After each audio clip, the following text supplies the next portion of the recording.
Good morning, all of you. We welcome you all to an enriched, enticing, and emancipating academic feast on strabismology. It is an honor for us to have a galaxy of stalwarts in this field, led by none other than Professor Pradeep Sharma sir, Professor P.K. Pandey, Professor Geeta, and our own Professor A.K. Amitava sir, and many other erudite experts in this field who are institutions in themselves. I take this opportunity to invite the members of the scientific committee to please take their seats. Professor Zia Siddiqui, Professor Zakir Sheikh, and Professor Hina Qasim. May I call them on the dais, please? I would also like to request the moderators for the first session, Professor Mohammad Ashraf sir, Dr. Ajay Saxena, and Dr. Amit Gupta, to please come on this side of the, sir, please. Professor Mohammad Ashraf, Dr. Ajay Saxena, Dr. Amit Gupta.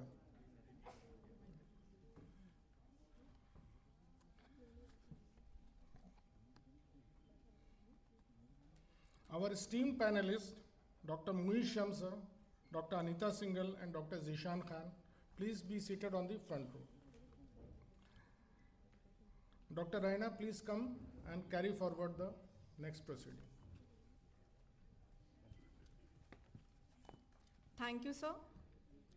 It is now my honor to invite our first esteemed speaker, Professor Pradeep Sharma sir, an ex-professor and head of Strabismus, Pediatric Ophthalmology and Neuro-Ophthalmology at RP Center, AIIMS, New Delhi. He is currently associated with the Center for Sight, New Delhi. Sir is a known name and doyen of strabismology in India. Sir will be speaking on the topic, Recent Surgical Strikes in Strabismus. May I request sir to kindly take the podium.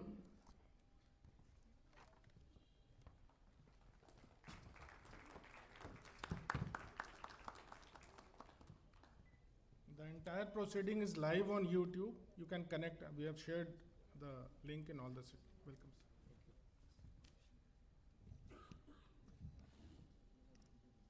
Thank you, Dr. Varis, Dr. Amitava, Dr. Nahid, and all the esteemed faculty of AMU and the Gandhi Eye Hospital and the Aligarh Ophthalmic Association and some members of the UP SOS, all who are here. It's really a pleasure to be in front of you and coming to this city of locks to unlock the future of our children. The vision, the binocular vision that we are going to address is something that is requiring such esteemed people only. So we are coming to Aligarh for that reason, which is famous for locks and unlocking the things. So can we have the talk here? So friends, we are going to talk about the newer surgical strikes in strabismus.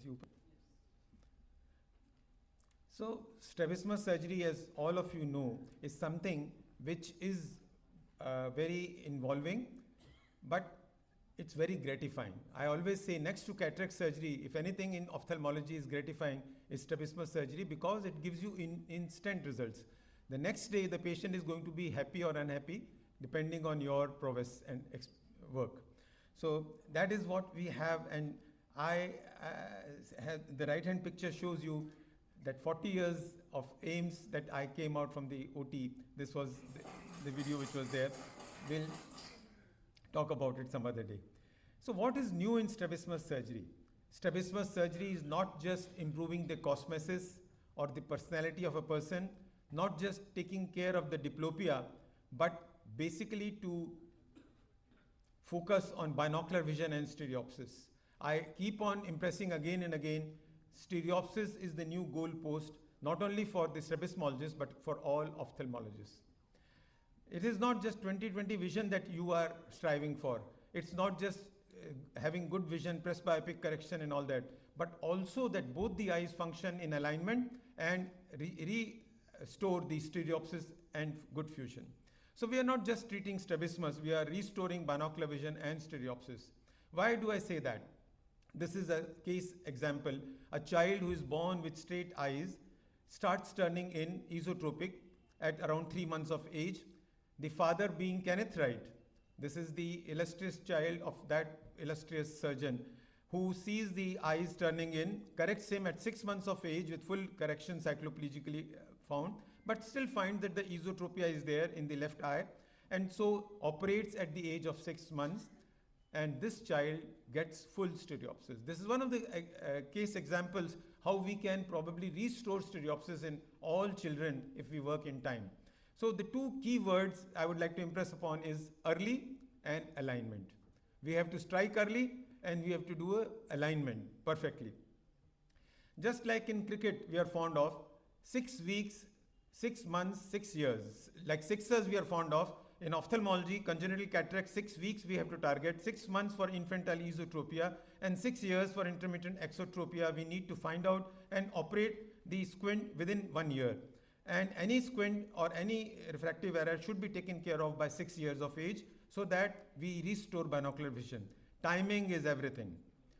And what about this? That you look at the eyes and you find a squint and you operate, is it going to work? No. You have to have a approach what I say as OCIPE: observation, confirmation, inference, planning and execution. Because we have to cater to not just one primary position, but all the other 9 gazes many a times, and we have to ensure all of them work in tandem. And in addition, there is the fundus, which is going to be showing torsion, and that also needs to be corrected at times, extorsion and intorsion, which may be requiring correction. How do we manage that? So briefly, we may talk about non-surgical management like refraction, proper prescription, amblyopia therapy if there is any amblyopia, orthoptic exercises for small angle squints, prism neutralization again for small angle squints which can do. But when we have to do surgery, there are 2 basic things, either weakening or strengthening. So words wise, it's a very simple job, and the tools are also very simple and age old. But the most important tool that we all are endowed with by God is the one which we have between our 2 ears and inside our skull. Weakening procedures, as you know, recession, conventional, hangback recessions, or retroequital myopexy or marginal myotomy. The basic thing which we at times use is adjustable recession to get perfect alignment if possible. So, and when we are using the microscope mostly nowadays so that it gives us light, illumination and magnification, we sit temporarily sitting against the muscle that we are operating. So adjustable surgery you may adjust within the 5-6 hours or within 24 hours. It may be a sequential GA or more commonly a double 2-stage adjustable procedure. That means one day you have done under total anesthesia, maybe local peribulbar or GA, and the next day you are going to adjust if the child allows, or in adults we can do it easily. Adjustable procedure, as these schematic diagrams show you, basically what we are doing is either a hemi-hangback or a full hangback recession. You may use a slip knot or you may use a 1.5 knot. Basically in COVID we have all learned these 2 knots. Sliding noose, at times you can just pull up and down to tighten your mask, or you can have a 1.5 knot open and close it. So this is short about adjustable. In strengthening procedures we have been doing resections for tightening the muscle. For I think there are optometry students also, I would like to just say that a muscle is tightened or made more taut, it becomes better. Just like a taut student, a taut muscle is more effective, and a lax student or a lax muscle, both are going to be less effective. So here we are going to tighten the muscle. By recession we were making the muscles lax. Nowadays we are doing, instead of resection, mostly in medial rectus, application, and this is something which I would like to talk about once here. Basically what we do is fornix incision, which is 6 to 8 millimeters, and then we hook the medial rectus. The medial rectus is on either side, the intermuscular septum is separated, and the sheath is maintained intact, and now the muscle is being hooked. We mark it just like what we do for resection. And this is 6 vicryl sutures being used on either side. And again, this is the same thing as you would have done for a resection. The only change is now that we are not going to disinsert the muscle. We are not going to have any bleeding because of cutting or the risk of slippage of the muscle. So now we are just going to fold the muscle over itself. And the sutures are now passed in the sclera, just in front of the muscle, and then back into the muscle, sclera, muscle. This is a figure of 8 passage. And now iris repository is placed in between, and you can just directly fold it over neatly. And this is how you can strengthen the muscle without disinserting and without having the risk of slippage of the muscle. In resections, you have a little bit of redness, but usually in plication, you may have a little more fold in the initial period of first month, and gradually the eye is much more cleaner than what you have after resection. So as 1 week post-op, you can see the difference, and after 1 month, it's much cleaner. The advantage of plication is early reversibility. Post-operative consecutive esotropia, suppose there is, we can easily change it in the first week itself. That means we can just cut the sutures and let the muscle take back its shape. So this is possible without much difficulty as compared to resection. But sometimes you have a situation like a 30 prism diopter exo. What do you do? It's like a situation like if you must have remembered in olden times, we had an ad of Amul chocolates that I am too old for dolls and too young to go for dates, but I think I'm just right for Amul chocolates. The same is true. For 35 prism diopter, it may be too big for one muscle and too small for 2 muscle surgery, but I think you can just do 1.5 surgery. And that is what we can do with the help of LR recession and MR mini plication. So what we call mini plication is a central bite, one bite, 4.5 millimeter mini plication.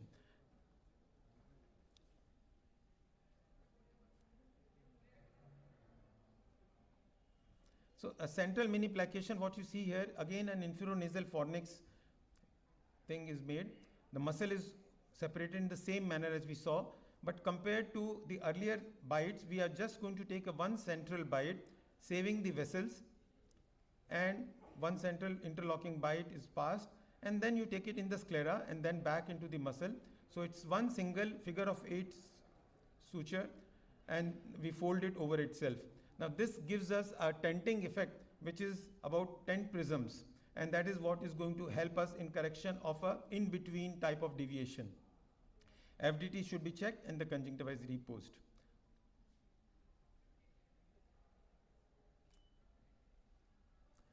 So what do you do in cases of DVDs? In dissociated vertical deviations, I'm sorry, that thing is, the bar is on the top.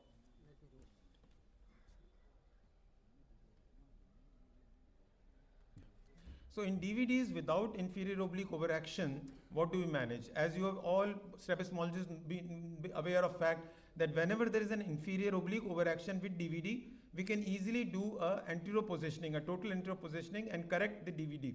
But if there is no inferior oblique overaction and still a DVD, we usually do a superior rectus recession, which may give us variable results. The other alternative that we can use is an inferior rectus plication. So in this case, for example, you can see a right eye having a DVD of 10 prism diopters. So sometimes we have a mini plication done for a hypertropia, which is cosmetically a problem. And here again, a single bite of 4.5 millimeter works. Hyman-Bilchowski's phenomenon at times with poor vision can also be corrected by using this simple mini plication. People may ask that can we do a vertical shifting of horizontal rectus if we are not doing a disinsertion of the muscle? Yes, you can still do a vertical shifting by using oblique placement of the sutures. If time permits, we can show this video, otherwise we may, yeah. So in the MR plication, here you can see that sutures are being passed in the muscle, but here the difference will be that we will place these sutures obliquely, and the upper sutures come to the lower end of the muscle, and the lower part of the muscle, the sutures will be placed in the sclera 5 millimeters down. So when we tighten these muscle, it will be obliquely shifted downward. So you will have a downshift as planned.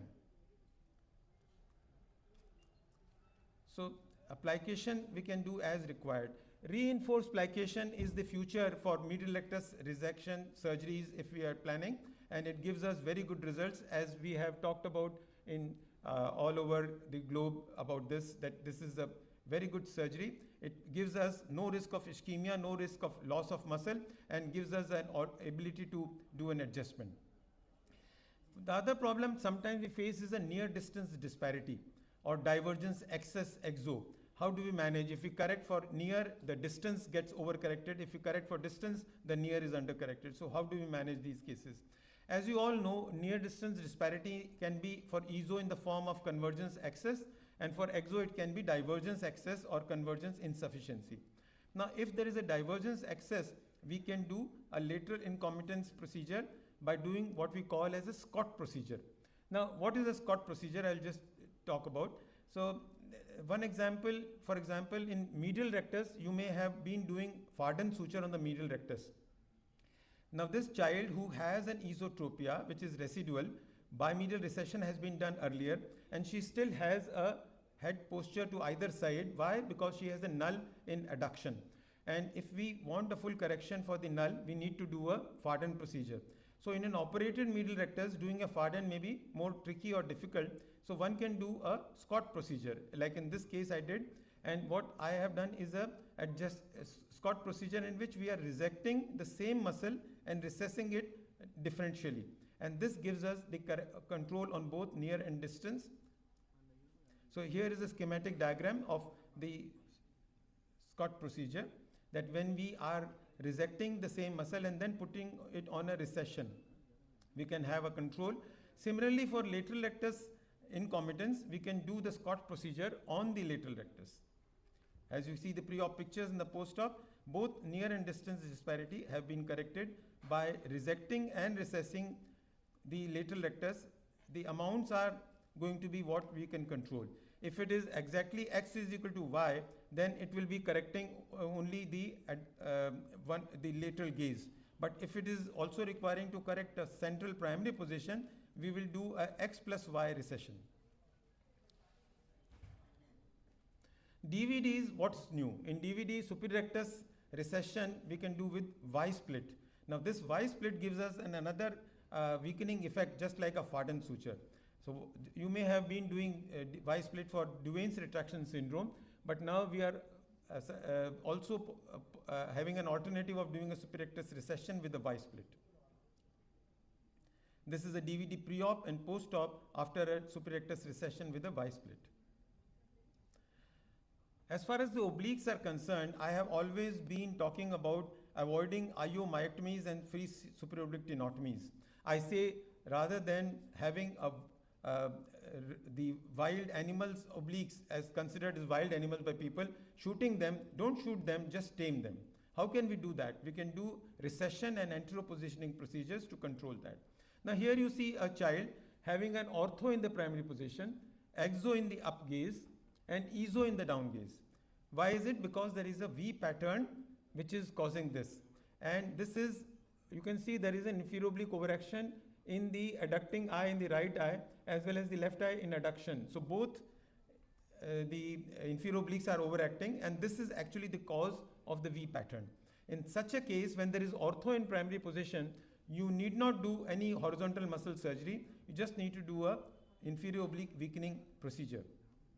And this is what you can get. You can get the correction, maintain the correction ortho in the primary position. The ESO in down gaze gets corrected. The exo in up gaze also gets corrected. And as well as you'll see that the inferior obliques are also controlled. And the torsion, extorsion, which was there pre-op, can be controlled by doing a proper surgery. Inferior obliques can be having asymmetric overactions. And what do we do when there are asymmetric overactions? Of course, you can do a differential surgery. So when you go to the mall, you would like to have a shirt of your choice, whether it is XS, S, M, L or XL. Similarly, inferior obliques, we can weaken as per the requirement. You may do a Fink's recession, a Park's recession, a Elliott and Nankin recession, or a modified Elliott-Nankin. And finally, there is very severe inferior oblique overaction, you can do an anterior nasal transpositioning procedure or the Stager's procedure. This is how you do for recession. Along the course of the inferior oblique, you are going to weaken the inferior oblique. Disinsert and reinsert along this course, it will have a pure recession. But if you do an anterior positioning, this is a correction for a DVD, as it gives you an control on the upshoots. The anterior nasal transpositioning is for more severe inferior oblique overactions when we are going to reposition the inferior oblique on the nasal side. So this is a video of a anterior nasal transpositioning. Now here the lateral rectus is hooked.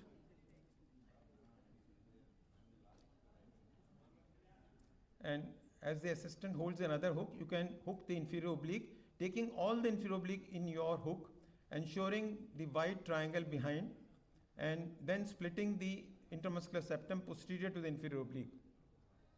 Here the inferior oblique is intact in its sheath, so there is no bleeding. And now we disinsert the muscle. Before you need to pass any sutures, you can disinsert the inferior oblique, it never gets lost. And once you have disinserted the muscle, you can pass the sutures, the 6-0 vicryl sutures, as the assistant holds it, and you can pass 6-0 vicryl sutures. After this, you can reposition the inferior oblique as per your requirement that we talked about, either a Fink's or a Park's or Elliott-Nankin or a Stager's anteronasal transpositioning, as in this video. Now what we do in this is that inferior rectus is hooked, and we disinsert the conjunctiva in front of it and separate the nasal intermuscular septum on the nasal side of the inferior rectus. Get the inferior oblique on the other side, from temporal to the nasal side, and we are going to separate this band which is there between the inferior oblique and the Lockwood's ligament. And now reinsert at the sclera 2 millimeters nasal and 2 millimeters posterior to the inferior rectus. So once this position is made, we do not have much of anterior positioning anti-elevation effect, but it will weaken the inferior oblique desirably.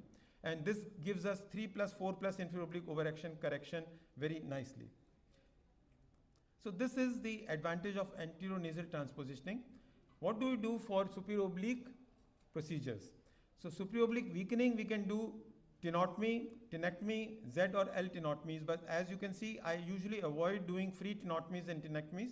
And for mild superior oblique overaction, my suggestion is we should do a posterior tenectomy of the superior oblique, a PTSO. And for more severe superior obliques, we can do a hangback loop tenotomy. Silicone expanders have also been used as also a translational recession of the superior oblique. Now these are shown in the book. You must have seen the schematic diagrams. The superior oblique, the normal in A, and B nasal tenotomy, and D is the translational recession, and E is the PTSO. For strengthening superior obliques, we do either a tucking procedure or a modified Harata-Ito procedure. For cases like bilateral superior oblique palsies, we can do a bilateral Harada-Ito tightening procedure. So it corrects the EZO in the down gaze and gives the correction to the head posture. What about when there are more tough situations in strabismus? As they say, when the going gets tough, the tough gets going. And there is a lot of thing which is there for the paralytic strabismus. Like in this case, a 6th nerve palsy, the girl has a face turn to the left, EZO in the down, in the primary position, and hardly any abduction. Here you can do transpositions, and there are various types of transpositions which are available. A full tendon VRT, a partial tendon VRT, or a single muscle SRT or IRT, which is again full disinsertion. And you can augment it by various means. And of course you can do a Nishidas, which we'll talk about later. So an adjustable cross-section partial VRT gives you a good control in a 6th nerve palsy, and this is what we had presented in 2015 in the APOS conference, and this is something which we can do as a very controlled procedure. Nishida's procedure is a great achievement nowadays that we are doing. There is no disinsertion, no splitting, and so no risk of anterior segment ischemia. There is a direct vectorized force of the vertical rectus to the sclera. So there is no middleman. It's like a direct bank transfer. And the muscle effect of vertical rectus is going to be transmitted to the sclera directly, not through a paralyzed lateral rectus as was done in Jensen's procedure. So this is a situation in which you can see schematically how the superior and the inferior recta will be repositioned and give us the control on the missing muscle. In DRS cases also you can use this, as well as in bilateral 6th nerve palsy one can use. And this is showing you in exo-DRS when lateral rectus has been disinserted and the abduction has been improved by a Nishida's procedure. We have a review of the various procedures published some time back. So there are all these procedures available, and all of them have an advantage or control, and we can choose them as per our will, and we can discuss about it at leisure. Anterior segment is very important for the blood supply, and we know that muscles are the suppliers for this, and we should take care of these as much as possible. So the vessel sparing surgeries are nowadays in the form of modified Nishida or a cross-section partial VRT, which we can do. In third nerve palsies, which are very, very serious cases sometimes with 90 prisms of exo or 100 prisms of exo, these are more difficult to cater because lateral rectus is very, very tight. In these cases, you may have to do a periosteal anchoring of the lateral rectus to the lateral compartment so that the lateral rectus force is totally removed, and then you can adduct the globe if required. But a newer procedure which comes to our armamentarium is the nasal transpositioning of the split lateral rectus. So schematically you can see this, but this is a video which I'll show you. Nasal transposition of a split lateral rectus. The lateral rectus is first hooked and separated vertically in two halves, superior and the inferior. 60 vical sutures are passed on each end, and then these two ends will be brought underneath the superior rectus, superior oblique, superiorly, and underneath the inferior rectus, inferiorly. The inferior oblique is already outside. So now the reverse needle is passed.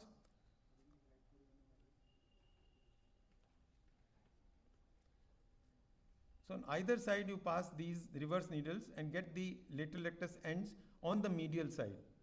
So we have now transferred the force which was working against to our advantage. This is like converting the enemy into your friend.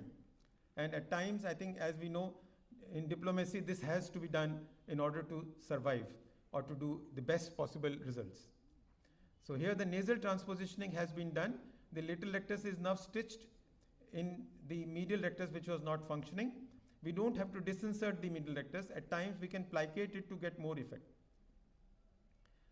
So this is what we have, and as you know, anti-SLR I have been talking about is an ideal treatment for synergistic divergence.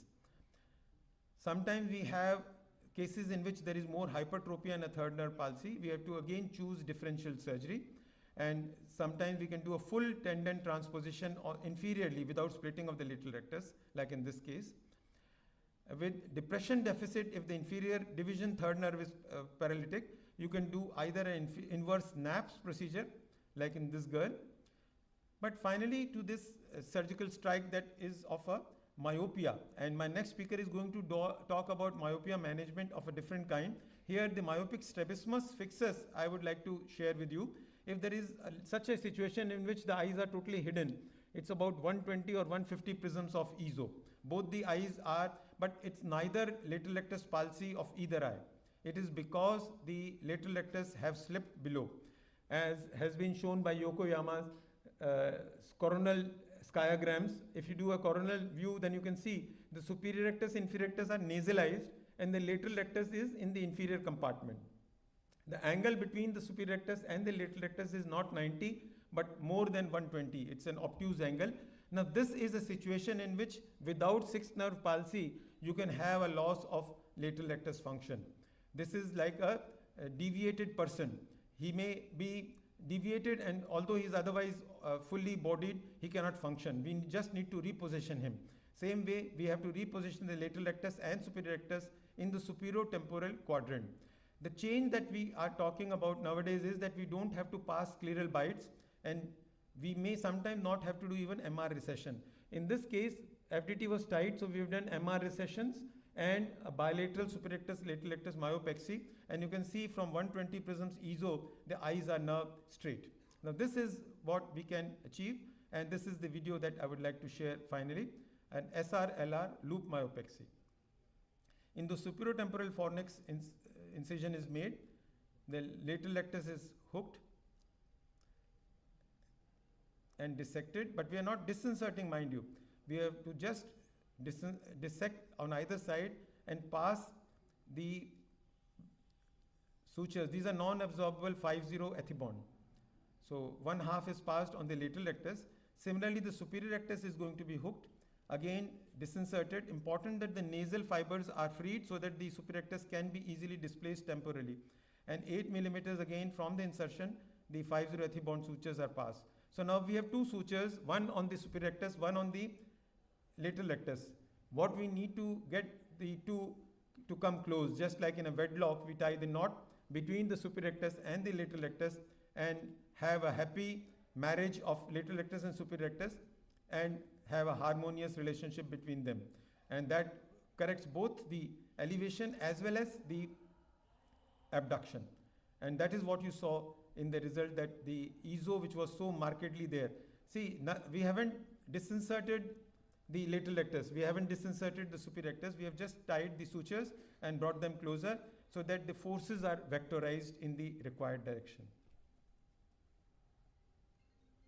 So finally, I would like to end my talk here that we have to be a squintellectual, not just an intellectual. We have to think for the squint what is best to be done, and there are so many ways which we can do and restore the alignment in the child early enough so that we can restore the binocular vision.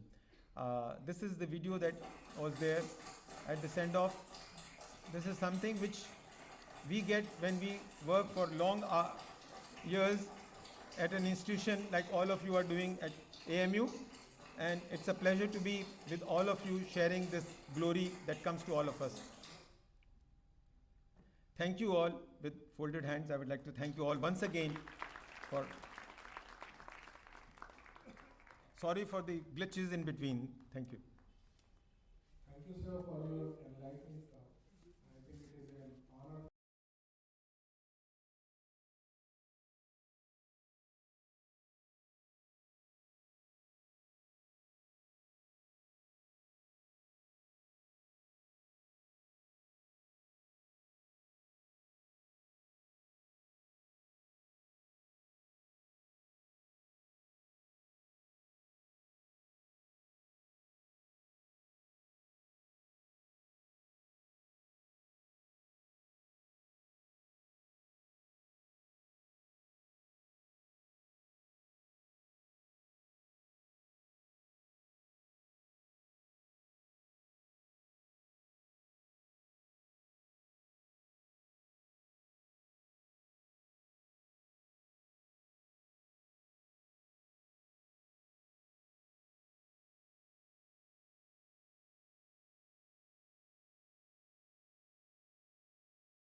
Good morning. At the outset, I would like to thank Professor Amitawa, Dr. Mahila, and the entire faculty of the Ophthalmology Department at AMU for this kind invitation. It's a pleasure being in Aligarh. Last time I came was in 2004 when I came for MBBS examinations. So 20 years, a lot of roads have changed. It is a different experience altogether. So we are going to talk about myopia and pre-myopia. Now these, as we all know, myopia is assuming epidemic proportions in places like China and Hong Kong. It's almost 90% of children are getting myopic. It's also affecting us, but not to that extent. So we need to take preventive measures how we can prevent the onset and retard the progression. This is a very complex matter.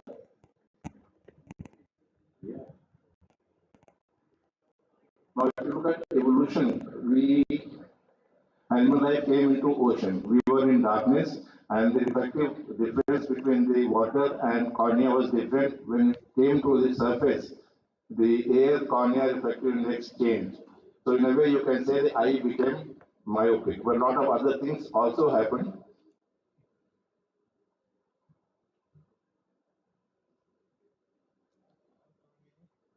Now, once we came out of ocean, we also needed a larger eye. One is that we got myopic cornea and lens got lost there some power, so that to adjust for that increase in the refractive index between air and cornea. But at the same time, we also needed a larger axial length. So for that, I had to increase because we need the image size, we need the field of vision and range of vision. For that, we needed a larger axial length. So for that, as we know that in the child, the axial length in the first 2 years it increases by from 16.5 to 23.5. Now this we don't know how this happens at the cellular and molecular level, and then it stops. So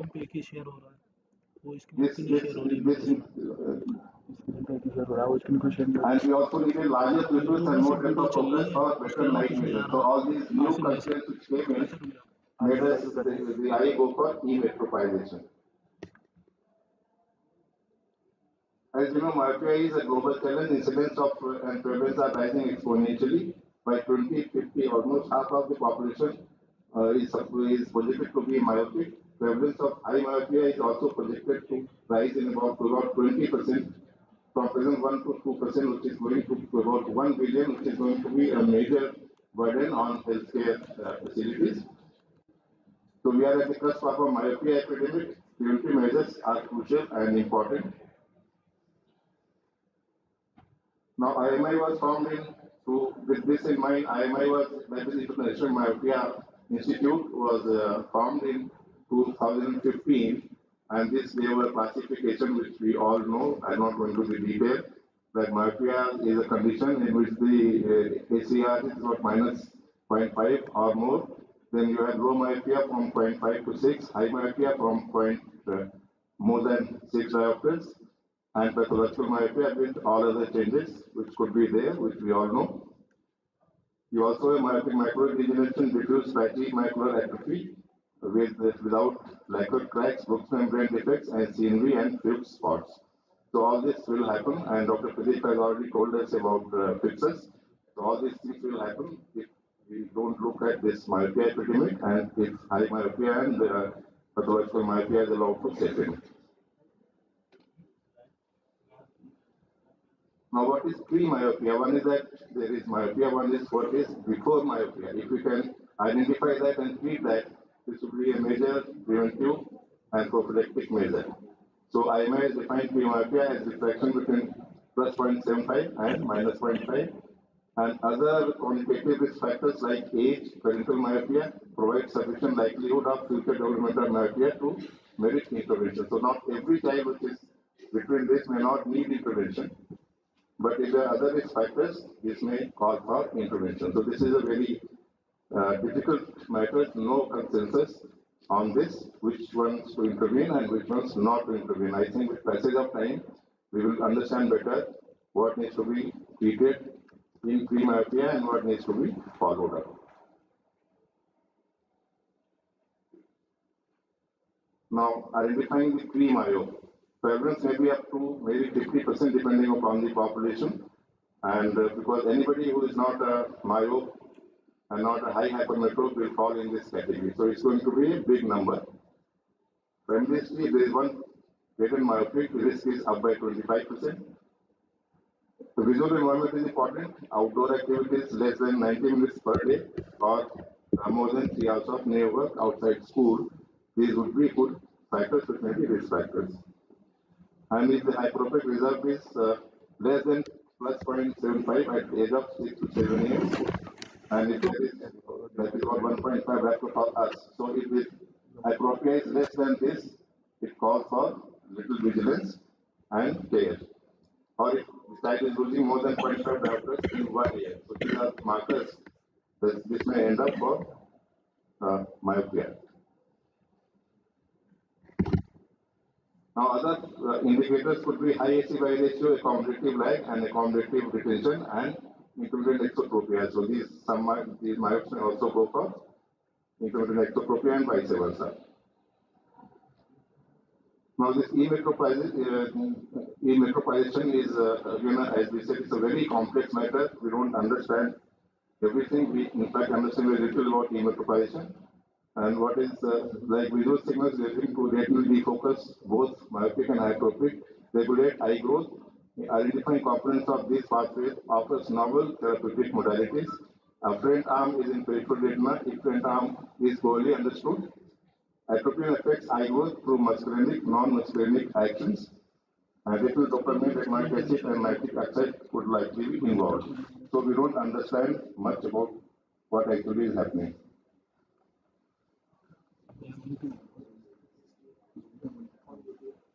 Right.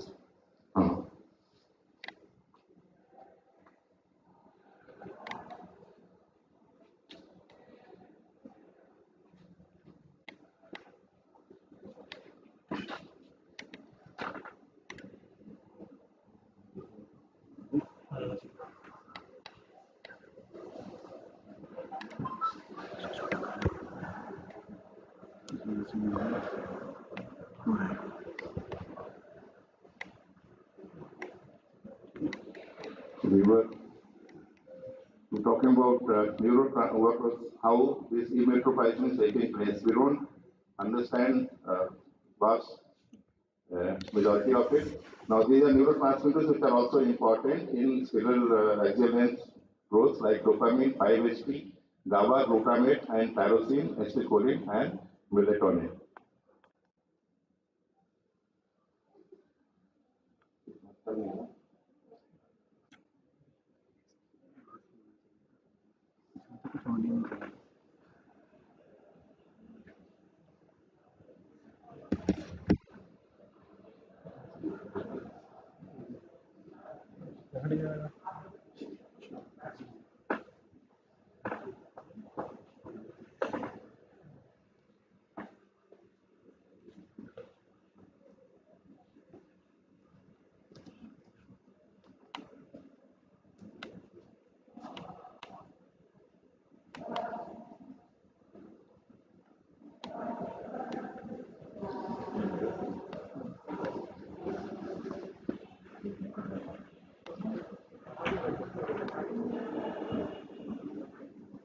So we're talking about e-metropization. There is an efferent pathway and there is an afferent pathway. Now the efferent pathway is what we use as defocus, both myopic and hyperopic defocus, regulate eye growth, and the different components of these pathways offers novel therapeutic modalities. Now the afferent arm is in the retinal retina, efferent arm is poorly understood. Now, atropine affects eye growth through muscarinic, non-muscarinic actions. Retinal dopamine, retinoic acid, and nitric oxide are likely involved. Now, at the molecular level, we don't understand much what is happening.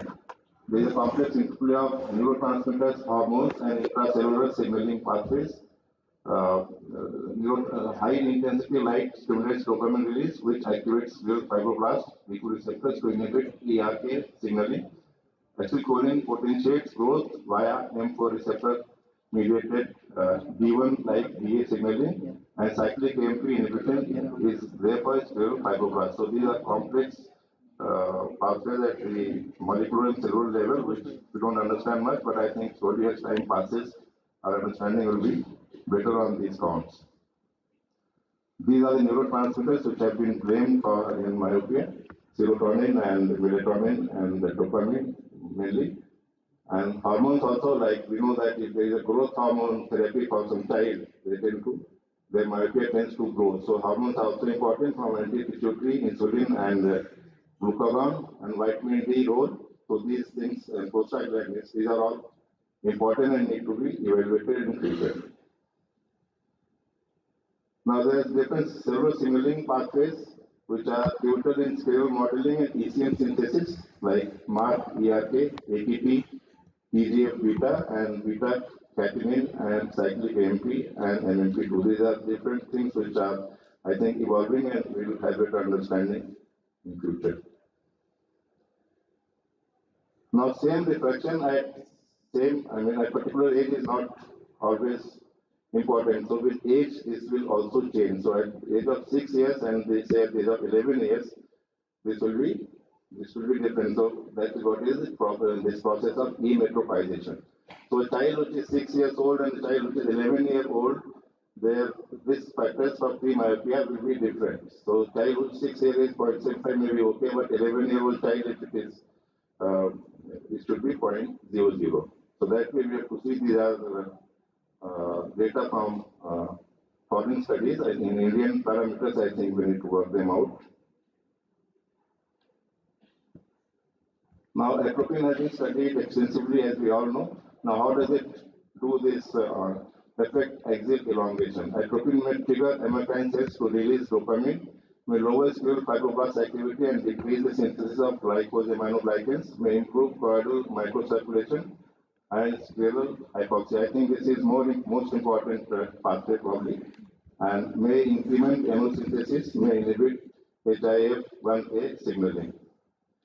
Accommodation is not the culprit. That's one thing I think needs to be clarified, that we tend to think that myopia is being initiated because of the accommodation. There have been many studies which have proved that animals who don't have accommodation, atropine acts on them also. So it is not because of accommodation or paralysis of accommodation that it is working. Dopamine and atropine on axial length. Now, dopamine moderates neurogenesis, visual signaling, and emetropization. Close relationship between light exposure and dopamine release. Inverse relation between outdoor activities and myopia, as we all know. Retina has high levels of dopamine D1 and D2 receptors. Atropine increments dopamine levels, and modulation of these processes by environmental, transgenic, and pharmacologic pathways holds the key to myopia management. Now, should pre-myopia be treated? So we need to have preventive aspects. One is to identify which are the children which are at risk. So every child which is having pre-myopia is not going to may not end up with myopia.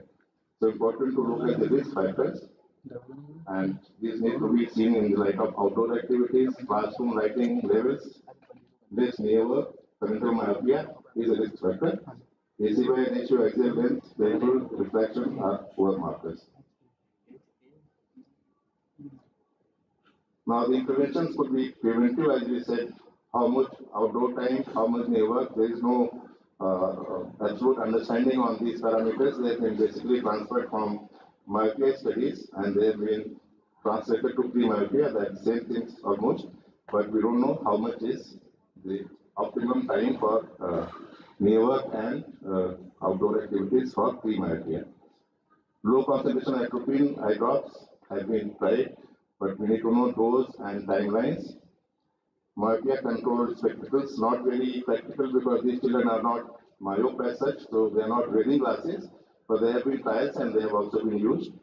Combined therapy can be tried, and repeated low level red light stimulation has recently been tried. There is one study on pre-myopia which has shown promising results.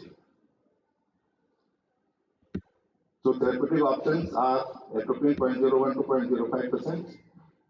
This 0.05% seems to hold promise. I don't see studies underway on pre-myopia, the role of 0.01 atropine in pre-myopia. Devices employing myopic refocus in pre-myopia, both HART and AMS have been tried, and RLRS therapy also works in some situations. Now, atropine, there have been 4 studies on atropine which have been done and they have shown utility. We will not go into the detail of these studies. 0.05 may be better option. Now, efficacy may vary with ethnicity, more efficacious in European children. 0.05 may be the more efficacious with 2 side effects, increasing outdoor time and atropine therapy alone or both, alone or combined with HART and AMS spectacles. So the key interventions for pre-myopia would include increasing outdoor time to about 13 hours per week. This is most powerful in children who are 3 to 9 years. So this we also have to see the age. Children who are still about 5 years, they are usually not myope because they are undergoing the process of e-metropolization. The population which we are going to look at is about 5 years to 12 years or maybe maximum at least till the 16 years. So this 5 to 12 is the target population which in the school-going children which needs to be targeted. Then near rule of 2020 rule has to be followed for near work, and of course low dose atropine and hard AMS spectacles. Now coming to myopia, we all know that the prevalence of this projected till 2050 is quite scary. About 5 billion people, about 50% of population is projected to become myopic. 1 billion, about 10% are likely to get high myopic or with pathological myopia with its own consequences in the form of visual morbidity and blindness. Visual loss left untreated, glaucoma, cataract, all this is going to increase proportionately and of course fixus. So these factors for myopia development are parental myopia. If there is both one parent, 25% chance. If both parents are myopic, then there is 50% chance the child will have myopic. So this is important. More than 2 hours near work per day, excluding school work. 60 to 90% minutes of day spent outdoors. Less than 60 to 90 minutes of time spent outdoors. And if the onset of myopia is before 9 years, as we said that this is the earlier myopia comes in, more devastating and more likely it is to progress. So earlier onset needs to be looked at more carefully and intervene more aggressively. Now what we need to look into the history, parental history of myopia, as we said, age, sex, because younger age, as we said, is more important. Sex, in females it is said to be slightly more. Age of myopia onset, outdoor activities, near work, history of myopia progression, how severe it has been and how much it has been progressing. Previous myopia control measures, if any, have been taken. Now in evaluation, we need to look at the psychologic SER, axial length, less reliable for myopia progression than SER, relative peripheral refraction, uncorrected eye, and K, higher order aberrations due to size, subfoveal choroidal thickness, and wearable devices to track visual habits and environment. So all this evaluation may help us evaluate them. Now about predicting progression, younger age of onset, higher baseline myopia, progression of SER of more than 0.5 diopter per year, and axial length of more than 0.1 millimeter per year or over past years. These are the markers that this is progressing and may call for therapeutic interventions. More progression in winter than in summer, ethnicity and binocular status. Winters are known to produce more myopia. There are studies showing that. So when to start myopia control measures? If the change in SCR is more than 0.5 diopter or axial length 0.1 millimeter per year, young age myopes 5 to 12, family history of parental myopia, less outdoor activities and more near work, and rural urban settings. As we all know, it's more in rural settings and less in urban settings. Not to be treated will be things like congenital myopia, myopia due to ROP, index myopia, accommodative spasm, myopia associated with corneal disorders like keratoconus. These are because the etiology and is different. So these are not going to respond to standard treatments. Now, the strategies for retardation of progression would include prophylactic, as we were talking for pre-myopia, outdoor activities, less near work, proper illumination, physical exercise, therapeutic, the upper-term optical devices to undercorrect, create peripheral myopic defocus, contact lenses, spectacles, and ortho-K, different-arm pharmacologic agents, RL therapy. Now, outdoor activities, as we have said, the sunlight stimulates dopamine release, less diabetic demand due to small pupil, increased vitamin D levels, sunlight peaks at 550 nm, indoor illumination peaks at longer wavelengths, so that is not as effective. Urban-rural divide is there, more effective in prevention of onset rather retardation of progression, the sunlight. So, in pre-myopia, it may work better than once myopia is already there. 13 hours per week is recommended. So, outdoor activities of more than around 2 hours per week are recommended. Near work there's been enough evidence that near work and myopia is linked. You can look at history from the time of astronomers that some thought that they are Kepler, for example, he thought he is myope because he used to look at those maps or astronomy. So since then, we have known that myopia is and those work are limited. Linked.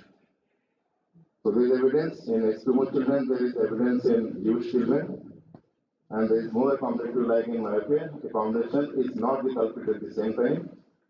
The problem could be with the retina, choroid, and sclera. Near work of more than 2 hours per day out of school hours may be positive. So more than 2 hours of near work outside school hours should not be promoted. And 2020 rule that after every 20 minutes at 20 feet look for 20 seconds at 20 feet. So this rule has been recommended and it should be followed. Our physical exercise is again, I think, something which is important but has been underrated.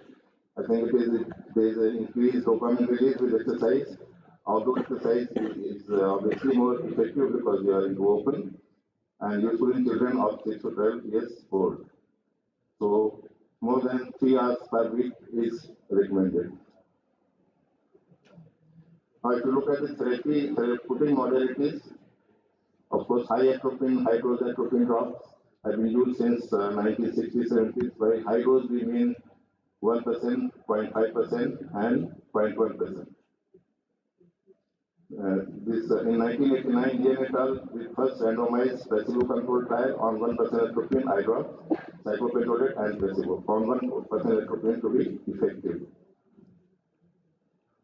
Now, 1999, C et al. Randomized controlled trial on 0.5, 0.25, and 0.1%. So, and on atropine and 0.05 tropicamide as control group, all atropine groups showed good efficacy, were well tolerated. Shortcomings, vaccination was not monitored, and there was no placebo in these cases. Now, ATOM 1 was again in 2006. It was randomized double-blind placebo-controlled trial of 400 children with 1% atropine eye drop. So it was high concentration atropine. Safety concerns of high dose and rebound phenomena remained the concern. And by far, high concentration atropine remained the most effective. So it was effective, but it was on 1% atropine. Now, then we came to ATOM 2. This was in 2012. Among 4 children were 0.05, 0.1, and 0.01%. These were randomly allotted in a ratio of 2, 2, and 1. 0.01 atropine was efficacious with less side effects and less rebound phenomena. Established the efficacy of 0.01% drops. The limitation was that there was lack of placebo. So ATOM 2 sort of established that 0.01 drops are quite good and side effects are less and there is less rebound phenomena. And we have been using 0.01% for some time. Then came this from data from ATOM 2 study. 0.01% has similar efficacy at higher concentrations. Side effects were minimal with 0.01%, minimal, no side effect on accommodation, pupil size, near VA in 0.01 group, minimal rebound during washout period with 0.01%, and no rebound seen for axial length in 0.01%. Now, then came the LIME study in 2019. And this was double-blind randomized placebo-controlled trial. They used 0.05, 0.025, and 0.01% low dose atropines for 1 year period. Now it has been now it is almost for 5 years we have the results, and this has been extended to 7 years. So the last results came in 24 for 5 years, and this has been extended further. Now, clear concentration-dependent response in efficacy and side effects was noted. The side effects were minimal. So, what is the optimum concentration for atropine? As of now, I think 0.05 seems to be most appropriate. The arm, lamp, and mosaic trials have shown that. Of course, there are more studies going on, so ultimately something more might come out of it, but as of now, probably 0.05% seems to be most optimum. Is more effective than 0.01 and 0.025 while maintaining safety profile, reduces myopia progression by 50 to 67% after 1 year of treatment. Well tolerated with good compliance, and of course, many other trials are underway, and this is also continuing for another 2 years. So, results will be known ultimately what happens at the end of 7 years. Pyrenzapine has been tried, selective M1 muscarinic receptor antagonist. 2% gel has been used, but may not be as effective as low-dose atropine. Long-term effects are not known. Epomorphine is again, like you can say, no human may be useful in form of deprivation and myopia. Only experimental evidence, not approved for human trials. And this again works on dopamine receptors and mimics neurotransmitter dopamine to D1 and D2 receptors. Now coming to optical devices, could be either undercorrecting myopia, peripherally focused spectacles, multifocal EDOF soft contact lenses, and orthokeratology. Now undercorrecting myopia, bifocals, and PAL don't have they have very limited role, so they are practically not used for myopia control. BIMS, they have central optic zone of 9 millimeter, multiple segments of lens slits with plus 3.5 heights, almost 400 multiple focus segments, 35 millimeter diameter, and commercially available MyoSmart from Hoya, power from -10 and from 1 to -10 to -4 diopters. May slow down progression by up to 60%. HALT is another promising technology, simple clear zone of 9 millimeter, 11 rings of 1021 of contiguous aspherical denticles, 1.21 mm in diameter, power up to 10 diopter, and cylinder of up to 4 diopters. Myopia control efficacy up to 60% or 67%, and this is known available as STLS from ACLR. Problem with these is that these are expensive modalities as compared to atropine.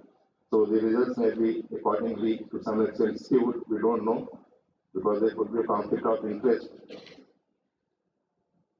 Now, the third is clear technology, cylindrical and other refractive elements, a central zone, small enough to establish an effective function zone, projecting myopically focus on the near periphery close to the fovea. This is available from Zeiss, Myocare, and Myocare 5. Efficacy up to 60% may vary with age. There is a dot technology, diffusion optics technology, contrast theory for myopia overstimulation of retina from high contrast is associated with overstimulation of eye growth. 5 millimeter central zone surrounded by thousands of microdots. Reduces retinal contrast by scattering of light, slow myopia progression by about 75%. So these are said to be better, but ultimately I think more studies need to be done to look at what is the best option. This is available as side glass vision from Cooper Vision. Now, soft contact lenses have been tried, but the reduction of myopia is about 36.4% and excision by 37%. The high cost, compliance issues are there in children, and risk benefit ratio of contact lens wear in pediatric age group is again a question, especially in Indian settings. Ortho has also been shown to be effective from 0.5 to about -4 diopter, may be combined with other modalities like LDA, but where use may also give rise to things like multiple keratitis, so one has to see they need closer follow-up and with caution. The RLRM therapy is one of the recent things coming from China. Uses low intensity 650 nm red light, boosts cellular function and metabolism, slows cycle elongation, and improves choroidal risk. These are the parameters probably which are giving rise to myopia at the choroid. Maybe used for pre-myopia and myopia may influence NO production, TGF beta signaling, promoting collagen production. So that is the area I think which needs to be concentrated and targeted. Uses handheld devices, short daily sessions for several minutes, twice daily, promising evidence-based, non-invasive.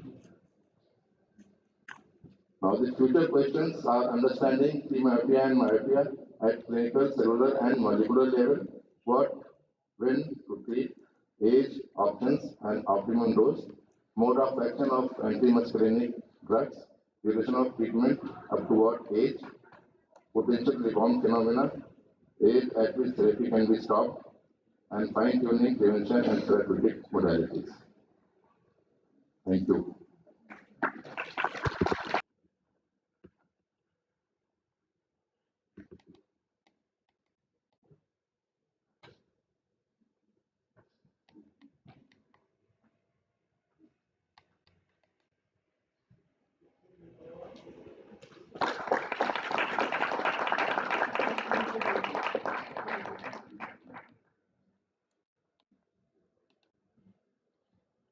Thank you, sir.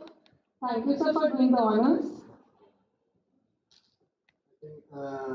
We are honored to have Professor B.S. Goyal, sir, who has taught us SQL. And SQL was synonymous with him and Professor J.P. Gupta, sir, when we were students. We would like to hear from Professor B.S. Goyal, sir, something. And we need his blessings. And I hope for such a request, we are running very late, such a brief manner. Thank you, Boris. I should say I have been honored to be invited here, though it is my parent institution. And especially, I have had special interest in squint. And I'm really proud to tell you, all of you, that squint is at this department is my brainchild. It was with great difficulty that in 70s we started practicing squint in our department. Before that, we were in fact dependent upon the Gandhi Eye Hospital services, and I had seen that teachers or surgeons who were operating, they were operating mainly on the advice of the optic checkup guide and less of their own wisdom. Our emphasis was to make you competent so that you reassess that patient yourself and then decide the surgery and further treatment. The reason being, as has already been defined, that surgery is more of a personal experience. Say, for example, 5 millimeter session with me will bring different results than with you or with anybody else. So self-assessment was more important for which we emphasized. And I'm very happy that the legacy is continuing. It was at that time that the administration decided to have a share of strabismus at our department. And we succeeded in the long run to have professors in strabismology, which Dr. Amitava is now occupying, professor in retina, ocular pathology, and some other branches to give a real broad perspective to the Institute of Ophthalmology. So I'm glad here, very glad. And I just want to emphasize two things. Surgery, we will always learn by seeing others operating and with technique. Our emphasis should be on amblyopia treatment, which is often ignored against surgical correction. Now, this amblyopia study had in fact earned me a PhD in our department from Aligarh Muslim University. And I think I was the only one so far to have undergone a PhD conferment from the Aligarh University in Department of Ophthalmology or in the Institute of Ophthalmology. And I would still appeal to the present faculty to lay more emphasis on detection and treatment of myopia as far as possible by school surveys. The simplest would be to test the visual status of children attending our pediatric OPD. We had a handicap when we were located at Gandhi Eye Hospital that we didn't have many children to censor. We had only to go to the schools to do that and identify the myopia. Some of them would come back, some of them would not. But here it would be easy that if you post someone in the pediatrics department, they would be able to do it. And further, I would say, because if you can prevent a myopia, that is very good. Surgical correction, we will always learn by experience. So I again thank Dr. Mitava and the faculty to have invited me here, and I'm very happy to be here. I hope I will come back on 30th and 31st of October to attend the UPSOS as well.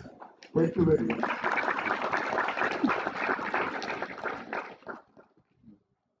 Thank you, sir.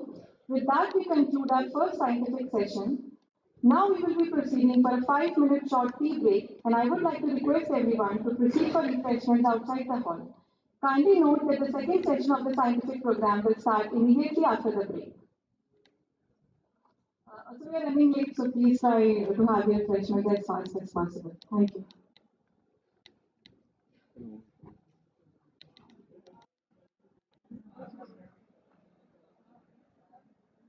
Okay, Dr. Raina, please carry on. Thank you, sir. Our next speaker is Dr. Geeta Srinivasan ma'am, who is currently working at Eye Hospital and is a recipient of various prestigious awards. Today she will be talking about cases of resurgery in strabismus, the caveats to successful outcomes. May I request ma'am to kindly take the podium. Okay, I'll say good morning only. It's before 12 o'clock. So good morning, everybody. And first of all, I'd like to thank Professor Amitava as well as Dr. Akhtar Nahi for inviting me to be a part of this academic interaction. I'm really happy to be here for this CME. It's been a couple of years since I've been at Aligarh. Feels good to be back.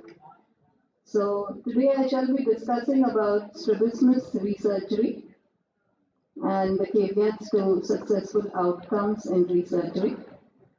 So strabismus is one of the subspecialties of ophthalmology where we do tend to see resurgeries and discuss it more than probably other subspecialties. The basic outline of the talk over the next few minutes is going to be what's the prevalence of resurgery, understanding why we have the suboptimal outcomes in the first surgery, how can we prevent these suboptimal outcomes, how do we address residual recurrent deviations or new deviations, and the consensus in the management of this recurrent squint or resurgery. So according to literature, in fact, there's a lot of variation. 20 to 40% of patients who had the first surgery, they say need a second procedure. Though practically, I think most of us would agree that it's not as high as this. In fact, some of the literature even goes up to 70 to 80%, which we don't normally see in practice. And also literature mentions that after the primary surgery, when a second surgery is undertaken, the success rate is probably lesser at about 60 to 80%. We do see better outcomes is what I think. Of course, when we go for a resurgery, we must wait at least 6 to 12 months to allow healing, stabilization before we touch the eye again. Why does the first surgery fail? It's either because of preoperative factors, intraoperative factors, and sometimes postoperative factors too. So when you're looking at the preoperative factors before taking up anybody for surgery, We're looking at the neurological factors, say a Down syndrome or a stroke, which may give us suboptimal outcomes, higher refractive errors, higher magnitude of deviations, complex patterns, muscle pulley dysfunctions. And when we're talking of the rectifiable factors in our preoperative assessment, it is going to be faulty assessments of the angle, missing out some oblique overactions or DVTs, vertical competences, digital stress, which nowadays is an issue, and hormonal diseases like thyroid disease, which would alter the outcomes.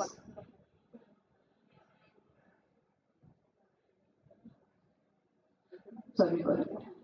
So first thing, of course, is to correct the visual acuity. I'm going to just run through some basics before I go through some cases where we've done a resurgery and seen how to handle the resurgery. So after correcting the visual acuity optimally, we must remember that if it's a very high myopia, more than -10 diopters, you will have a prismatic effect of the lens. And so you will have at least a apparent increase in the deviation, which you should account for when you're titrating for the surgery. The same thing is with a high hypermetropia. You'll have an apparent decrease in the deviation, which you should account for during planning of the surgery. Testing distance and target, we know that ideally it should be a 6-meter lane or infinity. The standard 3-meter testing may tend to give us wrong measurements, especially in intermittent exotropia as well as in accommodative convergence. See that you use an accommodative target when you're assessing the near vision so that you don't go wrong with assessment of AC by ratios. Like I said, see this esotropia here, which cannot be seen here without an accommodative target.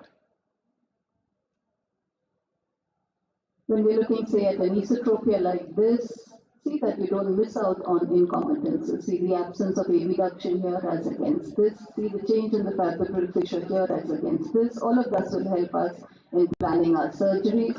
So you have conditions like myasthenia, neurological associations. Again, these could cause suboptimal outcomes.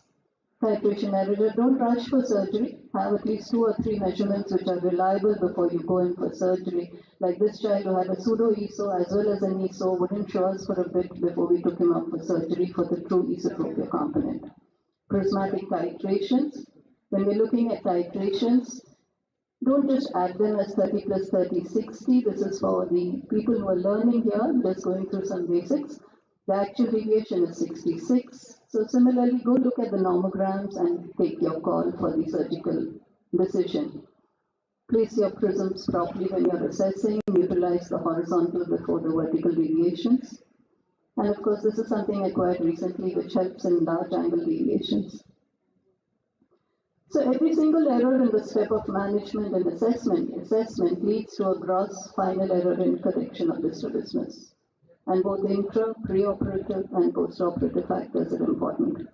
Intraoperative, if you have a muscle which is already scarred or a restriction, then this could obviously alter the outcomes. Incorrect choice of procedure, inadequate surgical dosage. Again, avoid incision over the muscle intraoperatively. Don't violate the Tenant's capsule. Once orbital fat comes into it, the fibrosis is too much, it alters your final outcomes. Trauma to the sheath should be avoided because once we touch the sheath, there's more bleeding, there is more of fibrosis later on, and we kind of alter the result. Mark the surgical site, of course. Take the entire bulk so that you don't have a slippage, either partial or total later on. Avoid advancing the ply cut. Sometimes you can end up doing it inadvertently. Have your own surgical nomograms, like it was mentioned before. You cannot go with the nomograms which are already there. Each of us will have our own method of approaching the same standard surgeries. FDT extremely important for us to take the calls. Post-operative, the muscle could slip. Too much of digital use could alter the outcomes, and especially in an IXT or in an accommodative squint. And of course, a change in the muscle pulleys could alter the outcome. So I'd like to discuss a few cases keeping this in mind. So first of all, when a patient is coming to us for a resurgery, let's understand the issue from the patient's perspective. We are looking at the eye and saying, okay, fine, I'm going to correct this particular aspect of the squint. He's probably come for something else that's been bothering him. And yes, binocularity extremely important, but when we look at a case of resurgery, generally most of them are there for cosmesis, or some of them for diplopia. So define what success is. Talk to the patient and tell him that this is possible, this is not possible, this is what you're going to get out of this second surgery or third surgery. The presenting issues are going to be an undercorrection of the previous squint, an overcorrection, a limitation of rotation, incompetences, change in the path of refracture height. All of these or some of them may be bothering that particular patient. So look at the clinical finding, the history, the records, as many pictures as you can. And of course, now we have added to our armamentarium is OCT. I'll just talk about it in relation to a few cases. It has a role, but definitely the role should not supersede and cannot supersede our clinical assessment. So what are the approaches to revision surgery? The famous Cooper's dictum, which I tend to follow most of the times, I would say, will you touch a virgin muscle if there's no fibrosis, if your FTT is not positive? A virgin, because you know that your results are going to be predictable. Over time, you know that this is what is going to be achieved by your touching that particular virgin muscle. Side effect of a resurgery, not so much, because just the redness may be a little higher if you're touching the same muscle, otherwise nothing too much different from the usual side effects. So going to esotropias, we can have residual, recurrent, or consecutive esotropias. Now, esotropia, the causes of recurrence are if you have a very large angle, initially high hyperopic refractive error, a nystagmus, or a lateral rectus underaction. The usual choice, if the MR has been touched, would be to go for a bilateral LR resection. It's more stable, more predictable, unless there's a restriction in that MR.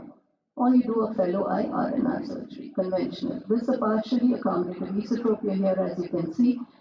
And a right eye had a 6/18 best corrected visual acuity. We did an MR and an LR resection, and then we got an optimal result. She came to us about 2 years later when she was about 12 with a recurrence of the squint in the same eye. The vision was about 6/18 at that time too. And there was no incompetence. The abduction was good. So we decided that the option then was for us to do the left eye. So we did an RNR there. Now, if the MR has been touched suboptimally, we can go about 13.5 millimeter from the limbus for a recession quite comfortably and safely. But if that's already been touched to 6.57, which it had been in this case, then it's better to touch the fellow eye. So this is resurgery after an RNR in the fellow eye. Also, before we go for any kind of resurgery in this kind of a case, see that you have totally taken care of the accommodative component. Sometimes it may just be that the child is undercorrected with a hypermetropia. This is another girl who came to us recently about 2-3 weeks back. She had this residue leso in the left eye after having undergone a surgery in both the eyes. And she didn't have any history, but then the photographs told us that she'd been operated for an esotropia, which is what she told us too. So what we did was, see, the conventional thing would be, since both of them have been operated, we did not have the values, we go for the lateral rectus resection, which is what we actually did in this case. How ASOCT helped us to some extent was, okay, assess where the medial rectus is attached. As you can see, we cannot see it till about 10 millimeters. You can't assess the echogenicity of the medial rectus. We did a bilateral lateral rectus in this case to get optimal outcomes. So ASOCT does help, like I said, it has some kind of a role. This is a child with an intermittent exotropia. Didn't have very great outcomes. She had about 25 prisms to 30 prisms. We did a bilateral LR recession. As you can see here, in the first week post-operative, it was pretty much okay, maybe about 4 prism diopters of esotropia didn't worry us too much. But by third week, she had almost about 16 to 18 prism diopters of esotropia, which was more for distance than near. Now, this is a worrying situation, especially in EXO to an ESO. And initially, a case like this, you manage with prisms, you manage by plus lenses. If she's hyperopic, you can go down on the minus numbers and wait for about 6 months or so, and then plan a resurgery of an MR resection in case the near deviation is more, or an LR advancement if the distance deviation is more. This is another congenital esotropia where we can see the operated at about 4 years of age because he had severe asthmatic issues and the parents were quite wary of putting the child under general anesthesia. So it was operated at around 4.5, and then we got optimal outcomes. But then late post-operative, we went into this exodrift, which was significant. After almost about a year, he was doing well till then. So what are the options then? We either advance the medial rectus or we do an LR resection. So this is the patient pre-second surgery, and this is his drift, which we see. And then we took up for bilateral LR recession rather than touching the MR again. So some people would do the MR also, but again, in his case, it had been done to about 6.57. We'll see the point of again advancing it. Like I said, touching a virgin muscle somehow works better if that option is there. And these eyes need to be handled because any degree of consecutive exo that we see, it is going to drift further with time. So monitor these children closely and then go ahead with the surgery. Vertical incompetence sometimes missed, sometimes new, sometimes they are part of the disorder which crops up later on, and sometimes get corrected just with the horizontal muscle surgery. Now, this is a child in whom we done surgery for the exotropia in the left eye, and then he came back to us with this. Now, I really don't know if we missed it, it cropped up later, but he came back about almost a year and a half, 2 years later.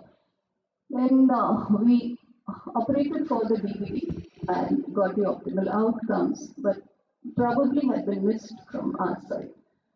This is a large angle squint with the DVD. As you can see, it's manifest in the right eye and quite obvious even in the left eye. And he had a large angle exotropia too, so we operated both for the DVD as well as the exotropia with optimal results. This is another child wherein we got this latent DVD in both the eyes and we operated only the horizontals, didn't touch the DVD, got optimal results. He's been following up, it's been almost about 10 years now, I think roughly. Now, unfortunately, I can see that the exo is kind of cropping back, but the DVD is well controlled. So I'm just trying to give a message that you need not always handle the vertical competences. Take a call based on the individual eye situation. This is a boy who had been operated in Bihar about 10 years before he'd come here and gave us a history of an esotropia. As you can see, he had this abduction limitation here, telling us that the muscle is slipped.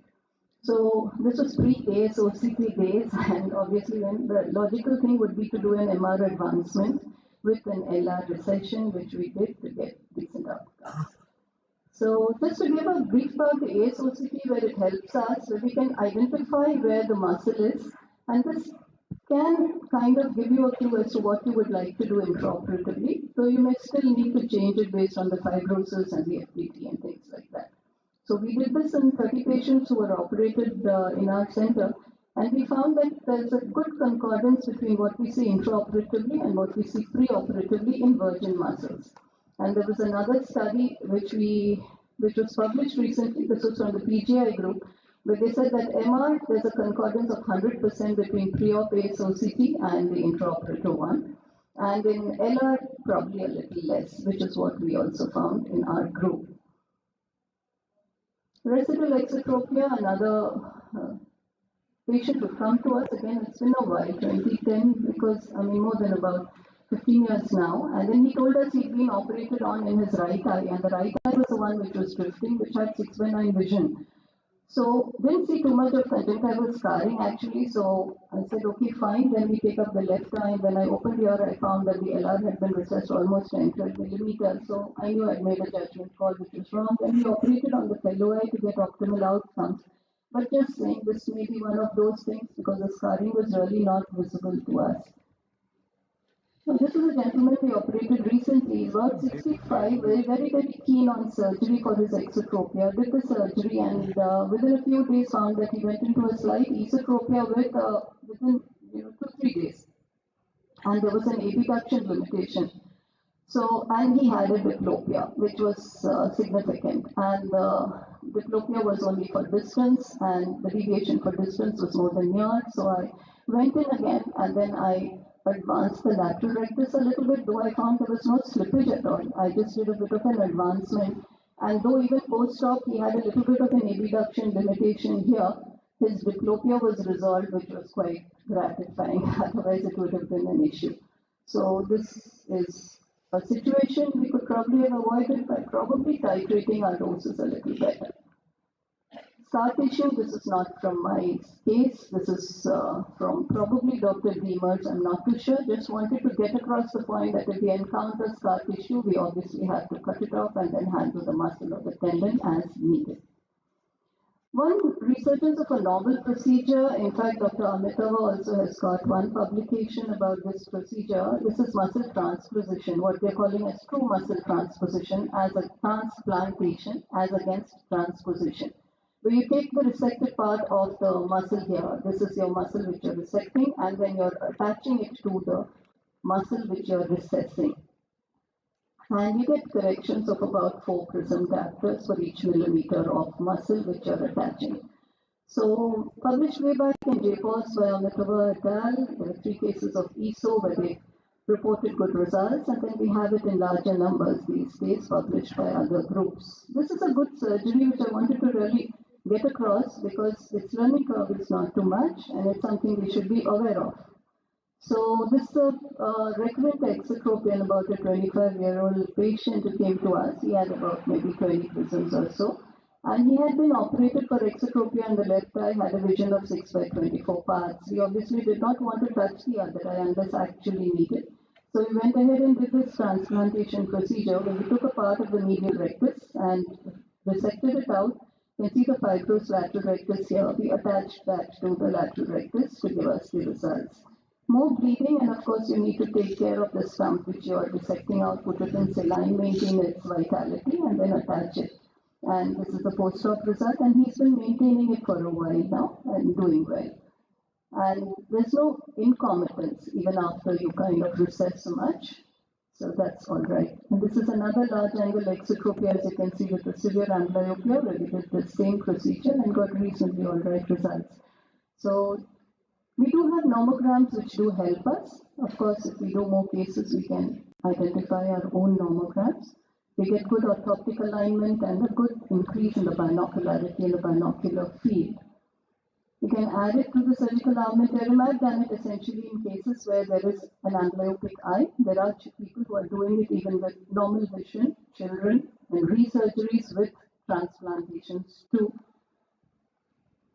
Other management modalities of botulinum toxin and adjustable sutures are also there for resurgeries. I really don't do much of botulinum except for paralytic squints, and adjustables also I do less of them.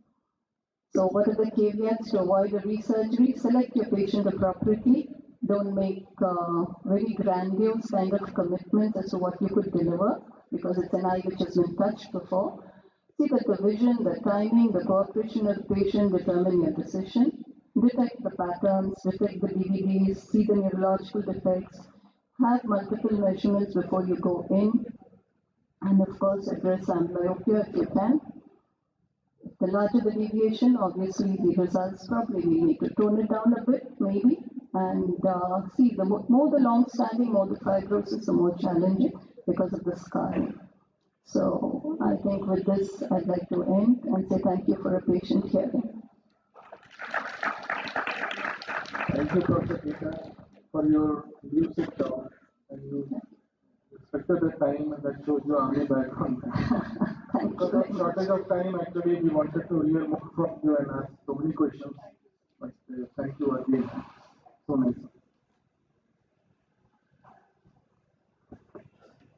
Thank you, ma'am, for beautifully highlighting the practical aspects of the topic. May I now invite Dr. Nahi Akhtar, ma'am. Ma'am will be talking on the futuristic and exciting topic, Artificial Intelligence in Strabismus Future Prospects.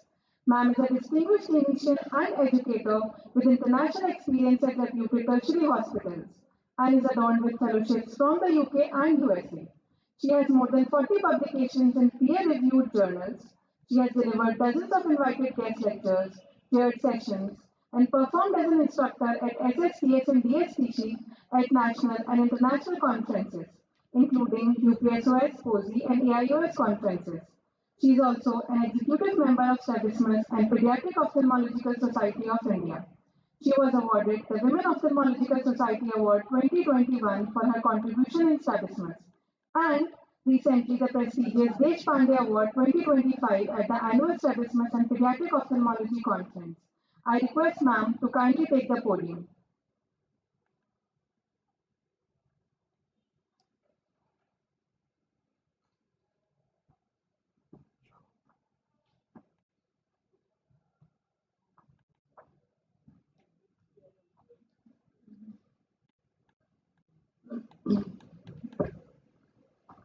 A very good afternoon to all esteemed audience here.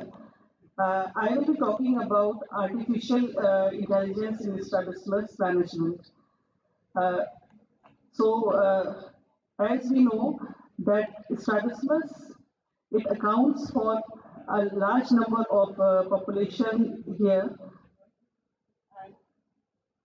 So it affects around 2 to 4% of people globally, highlighting its widespread impact on vision health.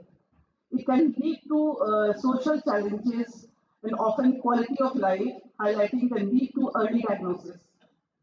It can also lead to amblyopia and impaired depth perception, affecting overall visual performance. So, what are the fundamentals of artificial intelligence and machine learning?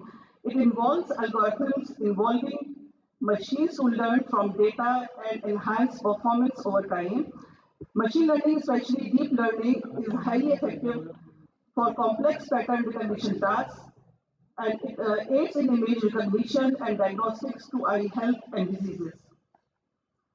So, what were the traditional approaches and their limitations? So we had in diagnostic methods, we had traditional diagnostics involving clinical examination, cover tests, and measurements to assess vision and eye alignment. It included glasses, patching, vision therapy, and they were tailored to according to severity of the condition. Now, what was the problem exactly? There were variations which can occur between different readings of same practitioner or different practitioners. It often leads to inconsistent results and it poses problems in certain types of variations like intermittent exotropia. Now, what are the applications of artificial intelligence in Strabismus? It plays a very important role in screening and early detection, quantification of variation, assessment of ocular motility, sensory evaluation and fusion analysis, and surgical planning, post-operative assessment, education, and research. So, coming to screening and early detection, we know that digital video analysis of cover tests it achieves high diagnostic accuracy for exotropia with perfect specificity. Deep learning models like CNN models, they can train on gaze deviation image. They show strong performance with VTG yielding high sensitivity and specificity. These studies demonstrate growing potential of virtual reality, eye tracking, video analysis, and deep learning in enhancing the accuracy and automation of strabismus screening and subtype diagnosis. Recent research has introduced innovative methods for diagnosing strabismus using advanced technologies. Virtual reality systems with infrared cameras, accurately they can measure an ocular deviation closely matching clinical evaluations. Eye tracking combined with gaming effectively screens for strabismus using threshold-based detection. Automatic diagnosis using two-eye eye trackers. It compares gaze fixation with object position, successfully identifying types like hypertropia.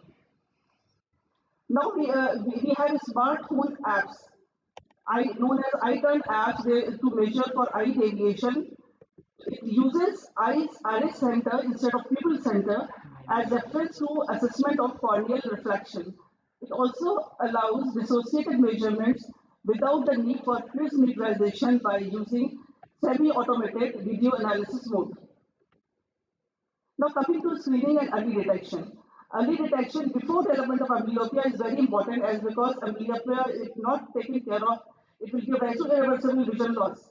So mass screening of children, especially in community programs, teleophthalmology and remote diagnosis in underserved areas, reduce dependence on trained orthoptics in remote areas. So we can we have reduced dependence on the staff. Quantification of deviation. AI algorithm can automatically measure the angle of deviation in interest raptors using HBCR, and also the ocular tracking data it helps. AI-based mobile apps can simulate the alternate cover tests using phone cameras and record small eye shifts. It saves time in busy clinics. It is reproducible and fast measurements compared to manual prism cover tests. Now, it also plays an important role in extraocular mobility in the form of video oculography, which can trace the restrictive and paralytic patterns, the abnormal saccades or pursuit movements, distinguish committant versus incommittant, and AV patterns. So here is a small video which shows that how it works. Which the goggles have infrared camera inside, and it is 1/20 minutes time. And the person is supposed to trace a small green dot on the screen, and this is how the ocular motility is recorded, and various abnormal movements can be taken care of.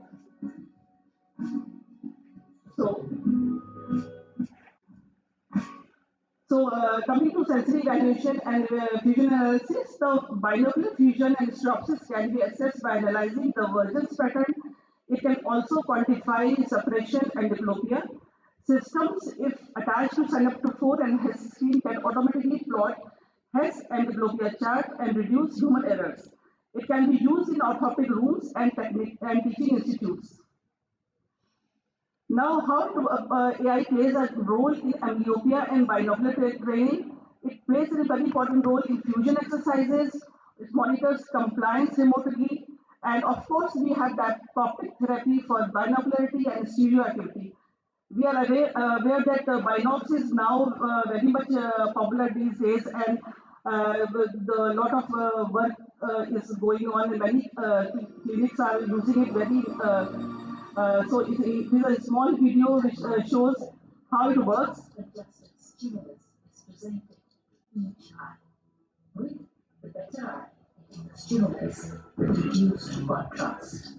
It promotes development of binocular vision by reducing inhibitory interactions and suppression within the ocular dominance column. Binocs now offers this dichotic anti-suppression therapy in the form of gains. The better eye receives weak, noisy signals as compared to the amblyopic eye. With progressive improvement,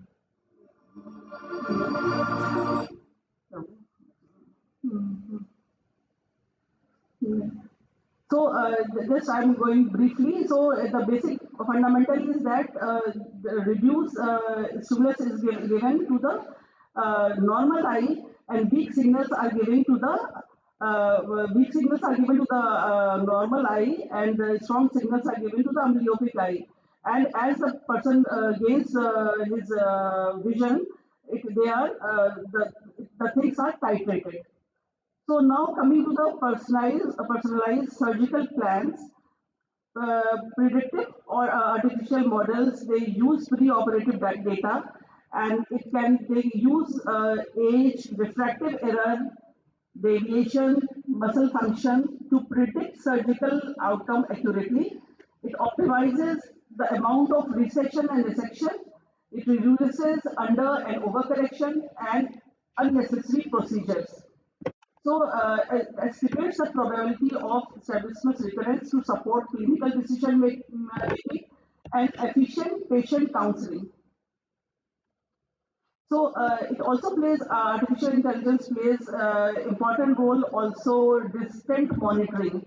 That is, the post-surgery AI tools can analyze the images and videos to measure residual deviation. They can assess symmetry and cosmetic results. So it enables remote follow-up and documentation in telemedicine setup, especially for pediatric cases. So short videos, they can be uploaded by the parents on the hospital system, and they can be visualized by the practitioner, and it reduces unnecessary visits to the hospital. And it also revolutionizes the OPD with AI-driven tools like it has EMR records, that is electronic medical records. It auto-detects type of strabismus and suggests likely diagnosis. It coaches automatically and it detects patients who are due for follow-up. And of course, it facilitates the smarter OPD outflow and reduces manual documentation. It also plays an important role in imaging, like it can analyze and quantify muscle thickness and displacements, detect subtle fibrosis and pulley abnormalities, and it is particularly useful in thyroid eye disease, myopic strabismus fixus, and craniofacial anomalies, which plays an important role in decision making. The emerging areas includes the automatic reality and 3D imaging, which can be combined with artificial intelligence with assessment of real-time alignment, AI-assisted robotics in precise strabismus surgery, and intraoperative assistance, of course. The AI-linked microscopes can track eye position in real time and hence they guide muscle placement and detect torsional errors. It also plays an important role in complex resurgeries and restrictive squints, which are very difficult cases to handle. Now, there are some challenges which are posed by artificial intelligence, like it breaches in some way patient confidentiality, like it poses privacy problem and ethical challenges. The high cost, it hinders adoption in clinical settings, and inadequate infrastructure, it limits integration of artificial intelligence in healthcare facilities. Lack of clinician training delays effective utilization in practice, and of course, successful AI adoption requires clinicians to trust and accept AI tools in their workflow.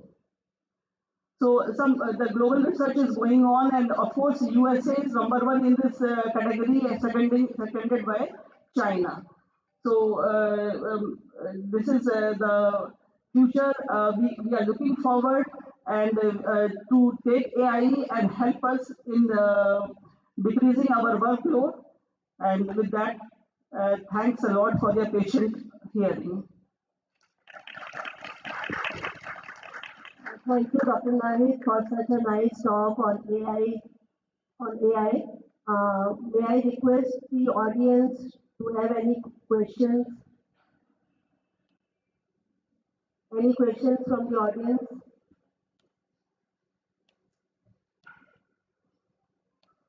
Okay, thank you. Since time is short, we are proceeding to the next session.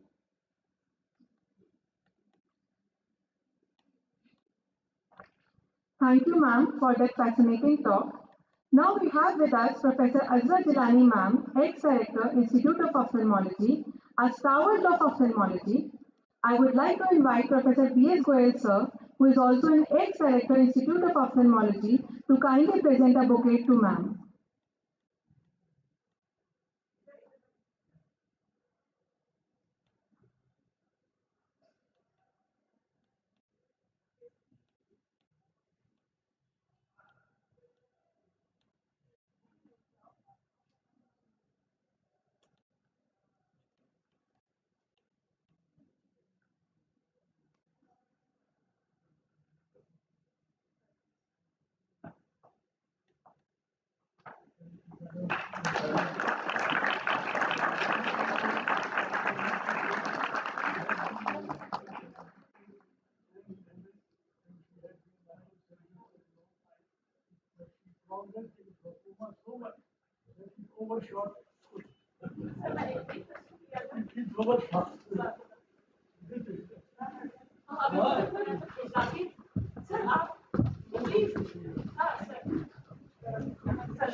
now she got knee replacement and forced my wife to go it. She said it's so simple, and she got it. So she is still walking with the artificial knees. So it is thanks to her. Yeah, so she motivated her to go for replacement.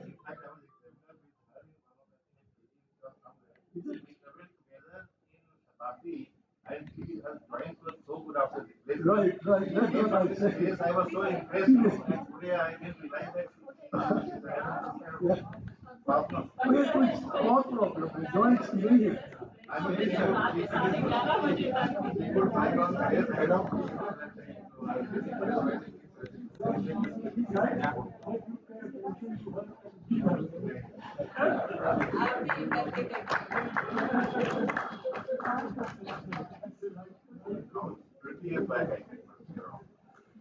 तो इसको दोबारा नहीं करने को क्या है?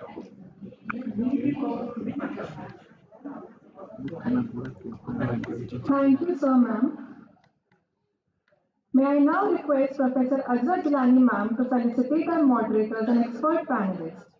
May I now invite Dr. P.K. Sharma, sir, to please come and accept the honors.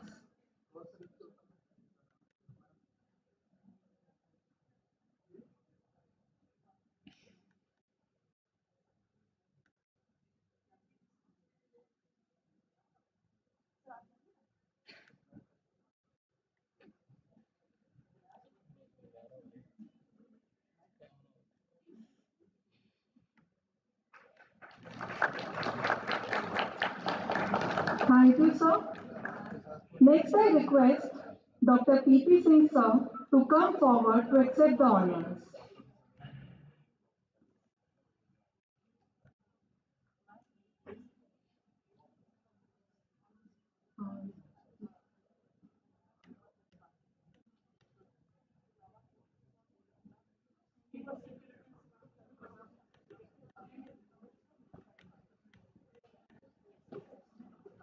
May I request Dr. Anand Mohan, sir, to kindly come forward and accept the honors.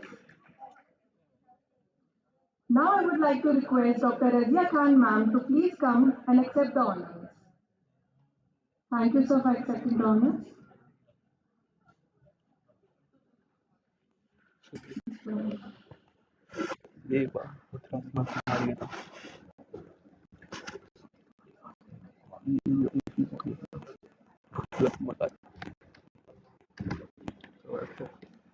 Balina.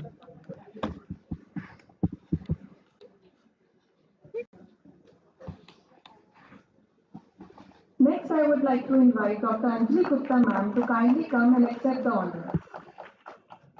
Thank you, ma'am, for accepting the honors.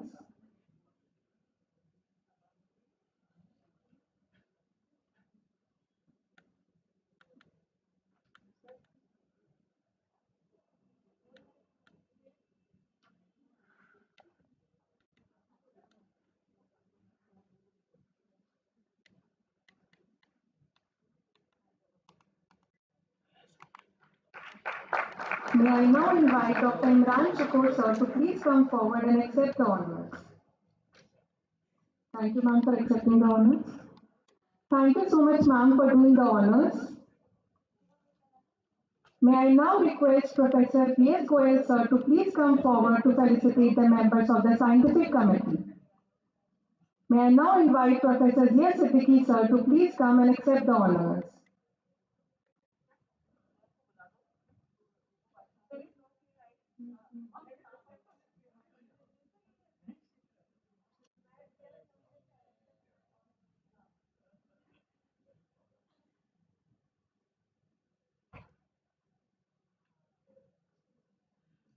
Thank you, ma'am. Next, I would like to invite Professor S.M. Zakir, sir, to please come forward and accept the honors.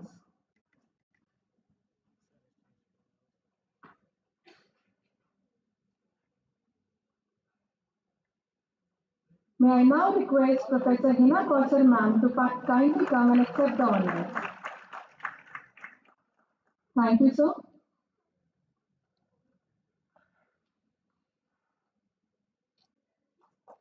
Thank you, ma'am. Thank you so much, sir, for doing the honors. Now I would like to invite Professor Atul Parekh sir to please come forward and start the inaugural program.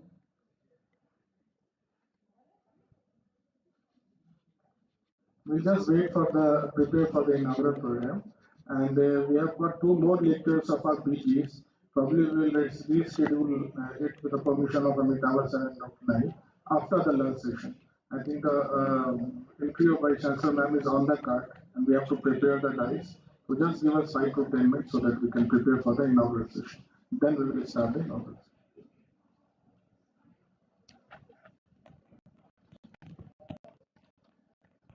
Thank you so much, sir and ma'am, our moderators and expert panelists for being here. Thank you so much.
Good afternoon and Assalamualaikum.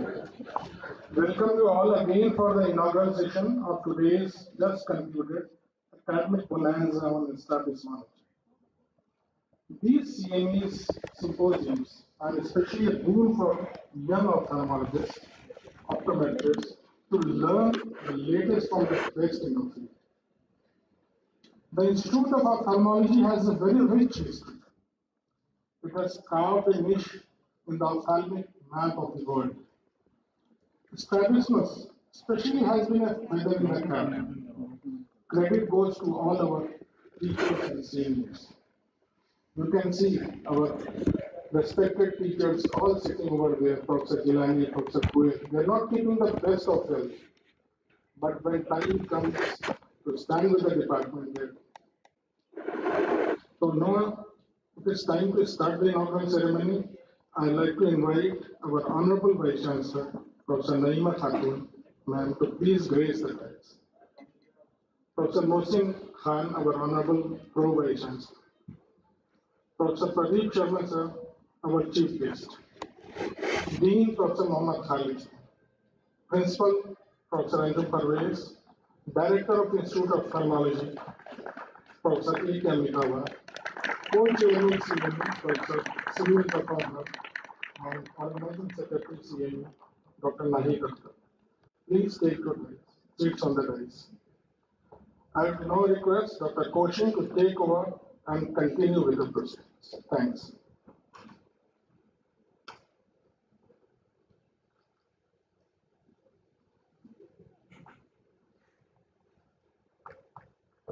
Thank you so much, sir. Our Honorable Vice Chancellor, Professor Naima Khatun, ma'am. Our esteemed Chief Guest, Professor Pradeep Sharma, sir. The Dean, Faculty of Medicine, Professor Mohammad Khalid, sir. The Principal and CMS, Professor Anjum Parvez, sir. The Director, AMU, Institute of Ophthalmology, Professor A. K. Amitava, sir. Distinguished guests, eminent speakers, respected teachers, delegates, and my dear friends. Assalamu alaikum, and a very good afternoon to one and all. It gives me immense pleasure and a deep sense of honor to welcome you all to the CME on recent advances in strabismus, organized by the Institute of Ophthalmology, Aligarh Muslim University. Your presence today adds great value to this academic gathering and reflects our shared commitment to the excellence in the field of ophthalmology. Aligarh Muslim University has always stood as a beacon of knowledge, research, and ethical medical practice. Today's meet is another step in that ongoing journey, bringing together clinicians, researchers, and students on a common platform to exchange ideas, share experiences, and explore advances in strabismus. As a tradition of AMU, we begin the inaugural program by seeking blessings from the Almighty. And for that, I would like to call upon Professor S.M. Zakir Sir for the recitation of verses from the Holy Quran.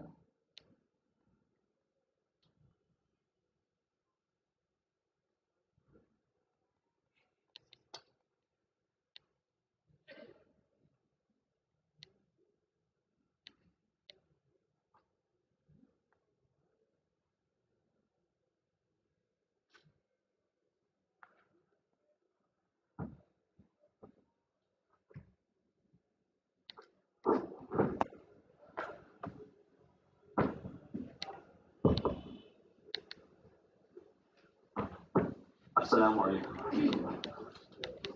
أعوذ بالله من الشيطان الرجيم. بسم الله الرحمن الرحيم. إن الله عنده علم الساعة وينزل الغيث ويعلم ما في الأرحام وما تدري نفس ماذا تكسب غدا وما تدري نفس بأي أرض تموت إن الله عليم خبير. وقضى ربك ألا تعبدوا إلا إياه وبالوالدين إحسانا إما يبلغن عندك الكبر أحدهما أو كلاهما فلا تقل لهما أف ولا تنهرهما وقل لهما قولا كريما واخفض لهما جناح الذل من الرحمة وقل رب ارحمهما كما ربياني صغيرا. The translation here is, this is the second and the third verse. And Allah has ordered that you worship none but Him and treat your parents in the best way. Whether one or both of them attain old age, never say even poof to them, and do not repel them, but speak to them in a humble and polite way. And lower to them the wing of humility out of mercy, and pray to Allah, requesting Him to have mercy upon your parents, as they were merciful upon me during my childhood.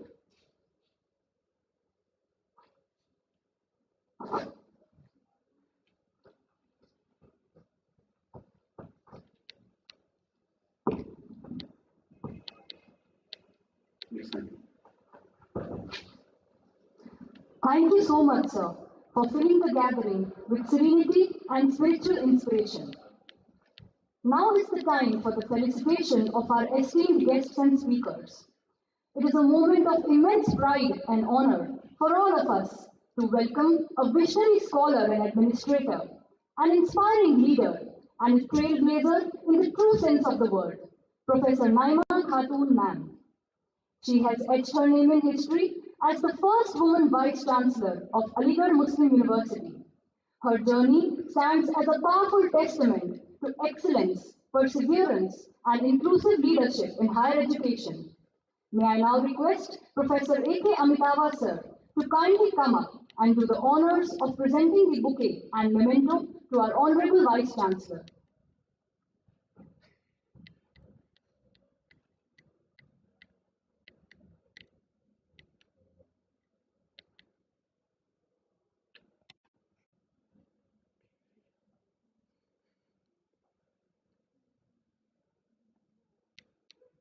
Thank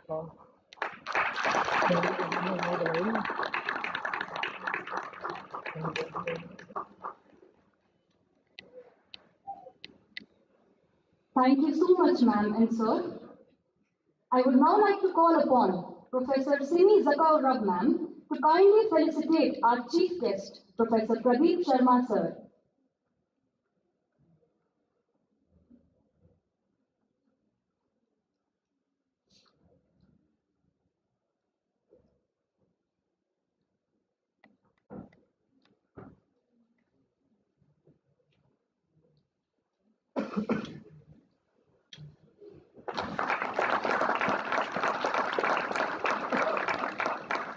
Thank you so much, ma'am and sir. May I now invite Professor Abdul Waris, sir, to kindly come up and felicitate the Dean, Faculty of Medicine, Professor Mohammed Khalid, sir.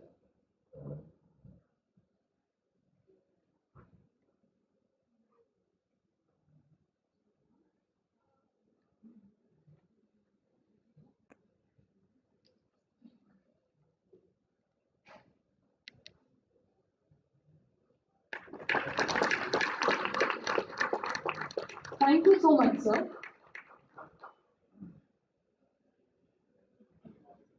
I would now like to invite Professor S.M. Zakir, sir, to kindly come forward and felicitate the Principal and CMS, Professor Anjum Parvez, sir.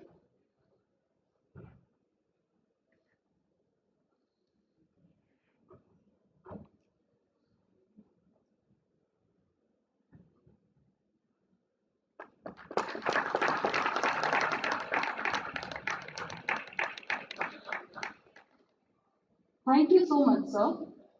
For the felicitation of our Director AMU, Institute of Ophthalmology, and Organizing Chairperson, Professor A.K. Amitava, sir, I would like to invite Professor Zia Siddiqui, sir.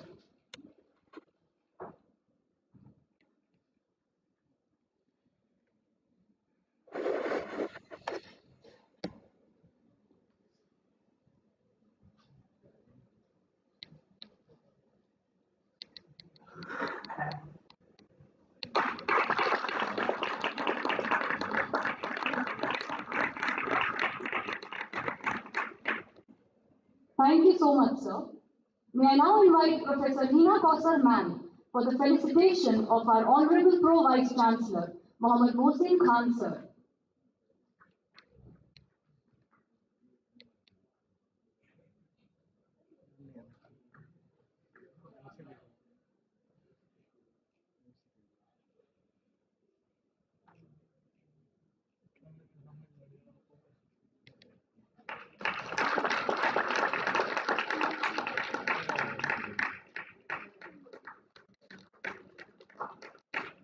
Thank you so much, ma'am and sir. For the felicitation of our co-organizing chairperson, Professor Simi Zakaur Rab, ma'am, I would now like to invite Dr. Mohammed Saqib, sir.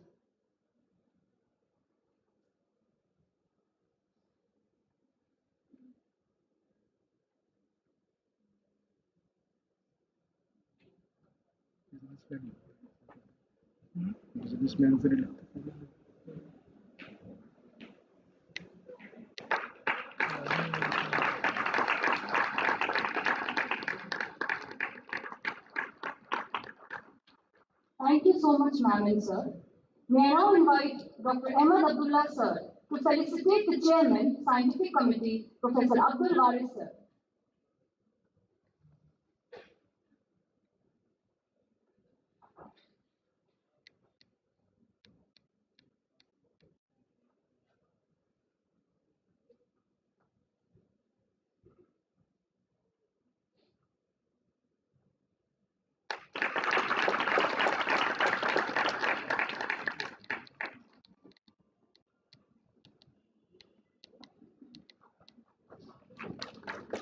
Thank you so much, sir. I would now like to invite Dr. Mohammed Faraz, sir, to felicitate our organizing secretary, Dr. Nahid Akhtar, ma'am.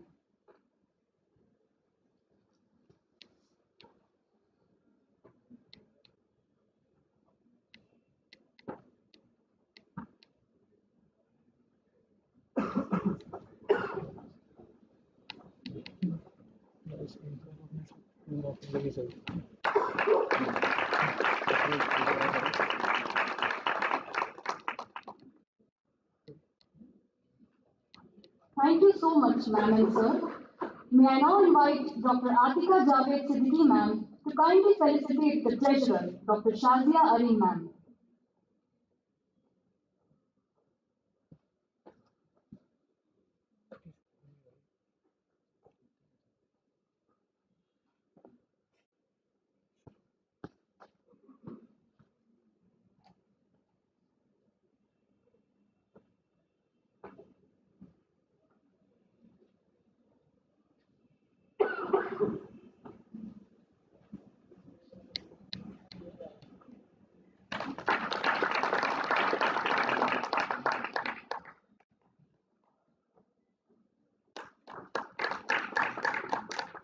Thank you so much, ma'am. I next request Professor P.K. Pandey sir to kindly come and accept the honors.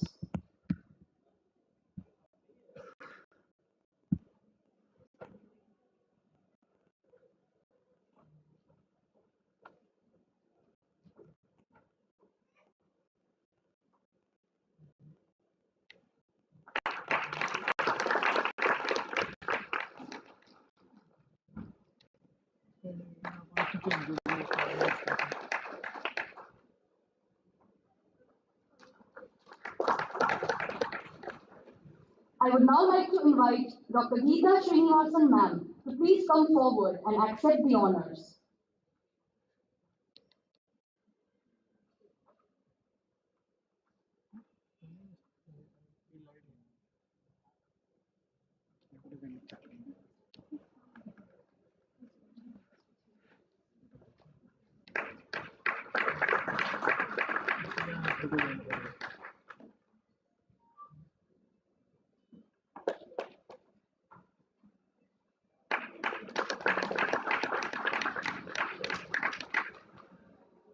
May I now request Dr. Nahi Akhtar ma'am to kindly come and accept the honors.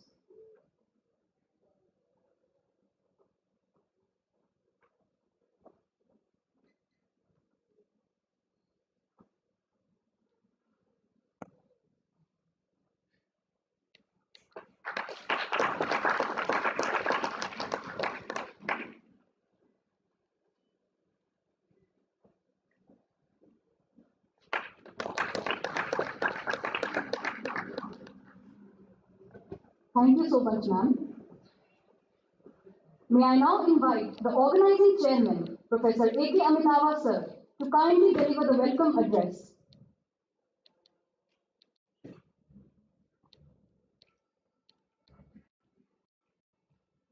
Thank you, Kaushik. And I think there is a bit of a time constraint, so I'll be quick about my thing. Good afternoon, ladies and gentlemen. On behalf of the Institute of Ophthalmology, it is an honor and privilege to welcome the dignitaries on the dais, the delegates, faculty colleagues, and students. Our Vice Chancellor, Professor Naima Khatoon, has been gracious enough to preside over this function. Professor Mohammed Mohsin Khan, Pro-Vice Chancellor, generously consented to be the patron. Professor Pradeep Sharma was kind enough to be our chief guest. We need no introduction, being a doyen in the field of strabismus, and most of us have heard him today. Even far more important is that he's a great and humble human being, always ready to share his pearls of wisdom. We welcome you, sir. We welcome our Dean, Professor Khalid, and Principal Professor Anjum Parvez, both dear friends, who have spared the Sunday afternoon to grace this occasion. It's a pleasure to welcome Professor P.K. Pandey, who has been steering the Strabismus and Pediatric Ophthalmological Society for the last many years as its secretary. We extend a warm welcome to Dr. Geeta Srinivasan from ICARE Noida, who, amongst other things, shares her alma mater, the Armed Forces Medical College, with me. Vitally, it is a delight to welcome my former colleagues, Professor B.S. Goyal, Ma'am Gilani, and Professor Mohammad Ashraf. I will always remain grateful for your presence. Thank you.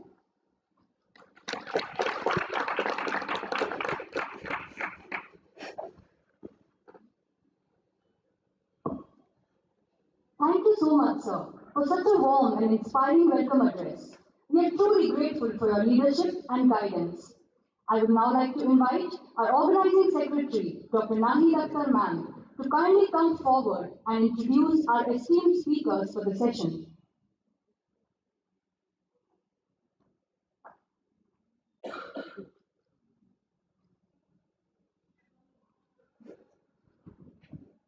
Honorable Vice Chancellor, Aligarh Muslim University, Professor Naima Khatun, Honorable Vice Chancellor, Professor Mohsin Khan, our esteemed chief guest, Professor Pradeep Sharma, respected Dean Faculty of Medicine, Professor Mohammad Khalid, Principal and CMS, Professor Anju Parvez, distinguished faculty members, dear colleagues, residents, friends, a very good afternoon to one and all. It gives me immense pleasure and a profound sense of honor to welcome you to the inaugural session of the continuing medical education program on recent advances on behalf of the organizing committee, I extend a very warm welcome to all of you. At the outset, I would like to respectfully acknowledge our Chief Patron, Professor Naima Khatun, Honorable Vice Chancellor of Aligarh Muslim University, her unwavering support for academic initiatives and her visionary leadership continues to inspire excellence across the university. Her encouragement has been a guiding force behind the successful organization of academic programs such as this. I would also like to express my sincere gratitude to our patron, Professor Mohammad Mohsin Khan, Honorable Vice Chancellor AMU, and our co-patrons, Professor Mohammad Khalid and Professor Anju Parvez, Principal and CMS. Their constant guidance, encouragement, administrative support have been instrumental in making the CME a reality. It's now my distinct privilege to extend a very warm welcome to our chief guest and key speaker, Professor Pradeep Sharma, consultant at Center for Sight, New Delhi. Professor Sharma is a renowned pediatric ophthalmologist and neuro-ophthalmologist in himself, and he was ex-professor at AIMS. Ladies and gentlemen, it's now my privilege to introduce our esteemed speakers for the day. Our first speaker, Professor Pradeep Sharma, is a towering figure in the field of Strabismus and pediatric ophthalmology. With over 4 decades of exemplary and clinical academic experience, he has played a pivotal role in shaping modern Strabismus practice in India. Professor Sharma has authored more than 200 scientific publications in reputed national and international journals and served as reviewer for leading journals such as IGO, BGO, JAPOS, and Strabismus. He is an international member of American Association of Pediatric Ophthalmology and has served as chairman of Pediatric Ophthalmology and Strabismus. A life member of AIUS, SOCI, and National Society for Prevention of Blindness, his contribution has been widely recognized through numerous prestigious awards like Rangachari Gold Medal, Dr. Atavale Award, and AIUS First Silver Award. Spanning several decades, we are deeply privileged to have you speak today on recent surgical strides in Strabismus. So we eagerly look forward to learning from your vast clinical experience and wisdom. It's now my privilege to introduce our second speaker, Professor P.K. Pandey, who has graciously joined us today. Professor Pandey is the former director professor at Guru Nanak Eye Hospital, Mamsi, New Delhi, and is currently serving as senior consultant in Strabismus, pediatric ophthalmology, and neuro-ophthalmology at I7 Group Hospital.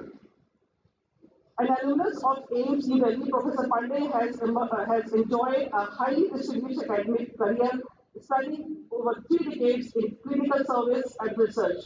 He has authored more than 50 index publications and is winner of AIUS Atavale Award, PKJ Oration, and he has been closely associated with All India Ophthalmology Society as instructor, evaluated, and chairperson. We are honored to have you share your insights with us today, sir. So we extend to you a very warm welcome. Our next distinguished speaker is Dr. Geeta Srinivasan. She is senior consultant at Strabismus, pediatric ophthalmology and neuro-ophthalmology at Eye Care, Eye Hospital and Research Center. An alumnus from FMC Pune, she brings with her 25 years of rich clinical experience supported with a strong academic orientation. With over 20 peer-reviewed publications and book chapters, she has had to accredit the AC Agarwal Trophy, SARC Award, and many others. Recently, she was awarded as reviewer for IGO. Her presentation on cases of resurgery, Strabismus, that lead to successful outcome was both illuminating and engaging, offering valuable insight to us all. Dear colleagues, today's program truly reflects harmonious blend of experience, evidence, and innovation. I am confident that the deliberations and discussions held today will not only enhance our clinical knowledge, but will also inspire us to refine our practice and deliver more compassionate, precise, and patient-centered care. Let us carry forward the spirit of inquiry, collaboration, excellence, and uh, and that's this CME represents. May the knowledge gained today translate into better outcome for our patients and continued growth for us as professionals. Once again, I extend my heartfelt gratitude and warm welcome to all our dignitaries, esteemed speakers, and delegates. Thank you for being a part of this meaningful academic journey. Thank you.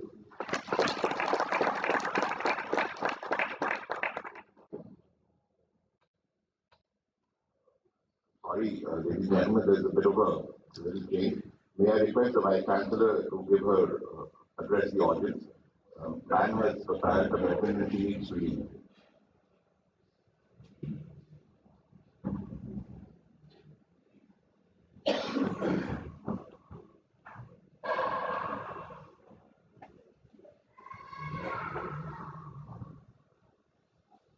Assalamu alaikum and a very good afternoon to all of you.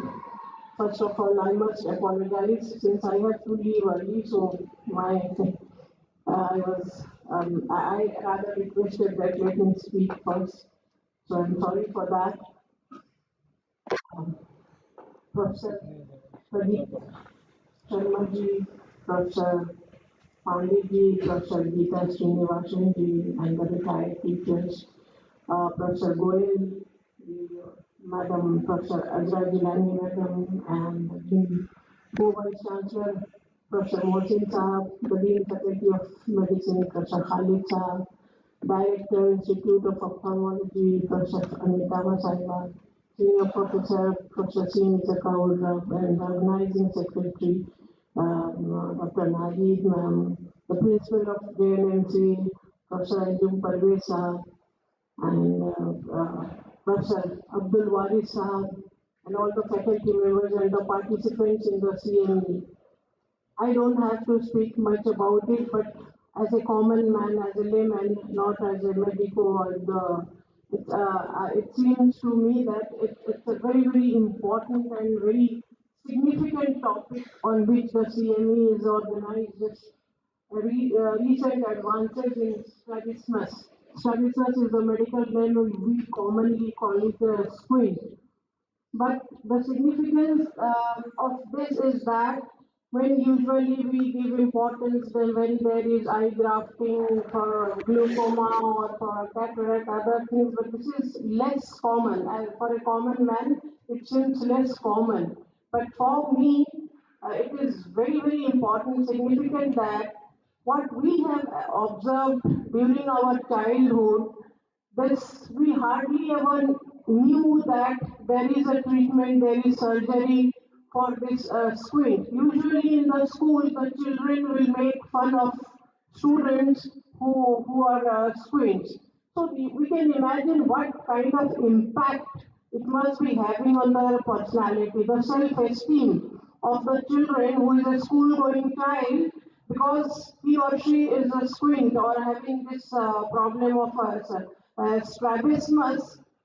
This is not simply as a problem of strabismus. This is also proof that constant this squint may lead to gradual blindness. So it's a sort of disability for the people who are having this. We know during our childhood when we were going to schools, people used to make fun of squint.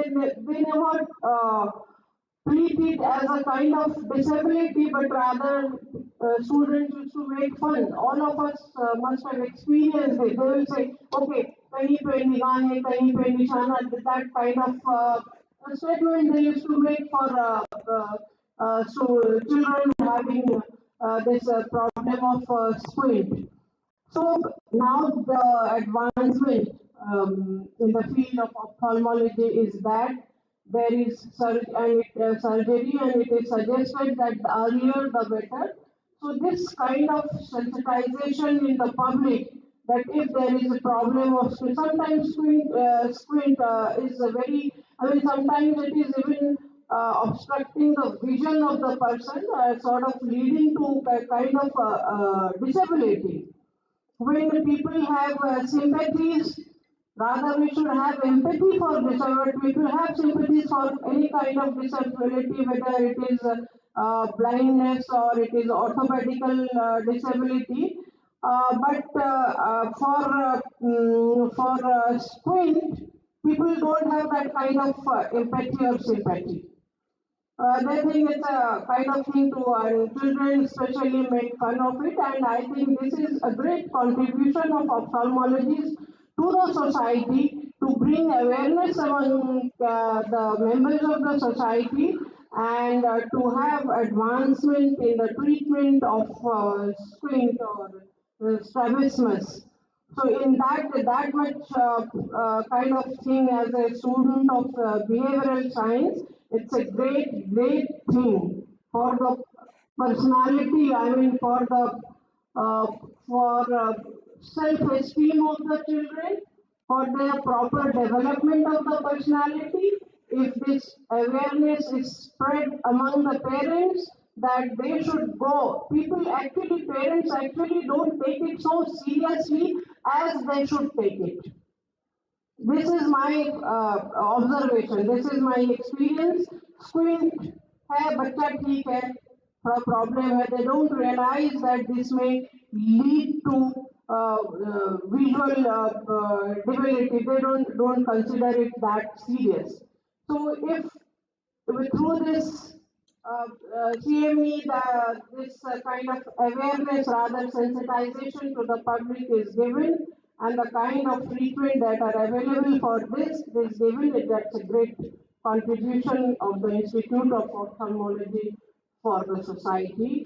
I am, on behalf of Aligarh Muslim University, I welcome the resource persons, especially Professor Pradeep ji, Professor Pandey ji, Professor Srinivasan madam, and others who have come in this weather to Aligarh, and I welcome to our university, and I hope the organizers of the seminar are taking care of you properly. I know Amitabh Sahab must be taking care of it, and I must tell you that Institute of Ophthalmology is one of the flagship departments in the university, one of the oldest, and they have the reputation far and wide.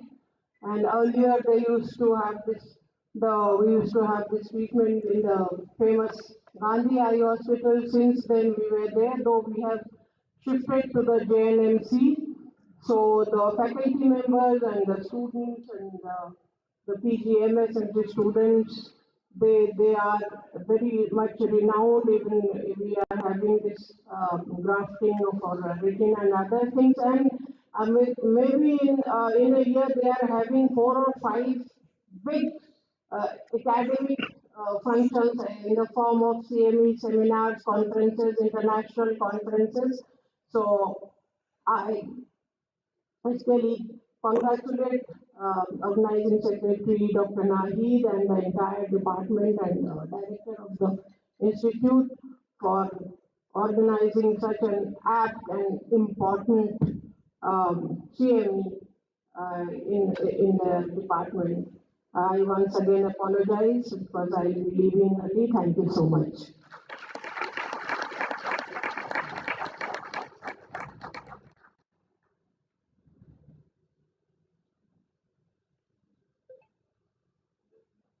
Thank you so much, ma'am, for addressing the gathering. Your visionary words and encouragement have greatly inspired us all.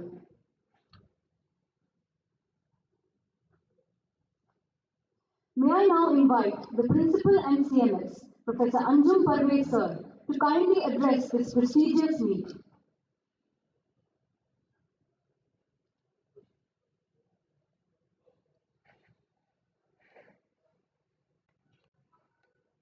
Vice Chancellor ANU, Professor Mohammad Mohsin Khan, Chief Guest of today's program, Professor Pradeep Sharma, Chairman Organizing Committee, Professor Mutala, Secretary Organizing Committee, Dr. Nahi, Chairman Scientific Committee, Professor Waris, Co-Chairman Organizing Committee, Professor Singh, all the dignitaries, respected senior teachers of DNLC sitting over here, faculty members, and my dear students, Assalamu alaikum and a very good afternoon to one and all.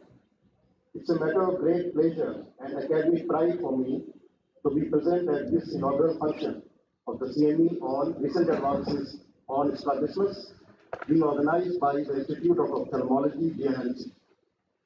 CMEs like this reflect the vibrant academic culture of GNMC, where learning is continuous and pursuit of excellence never pauses.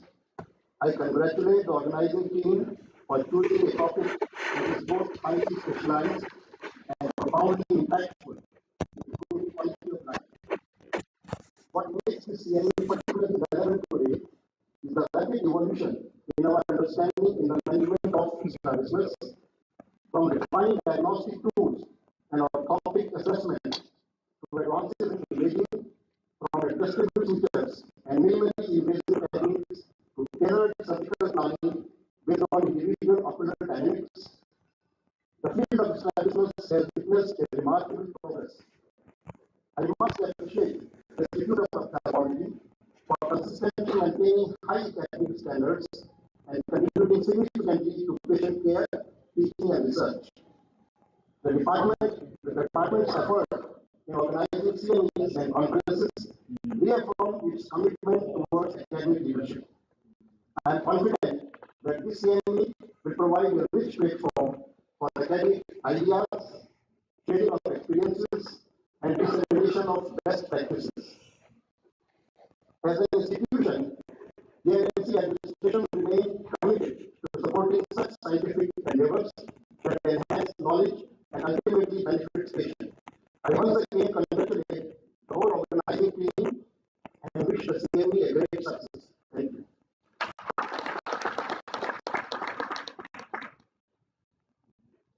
Thank you so much, sir, for addressing the gathering.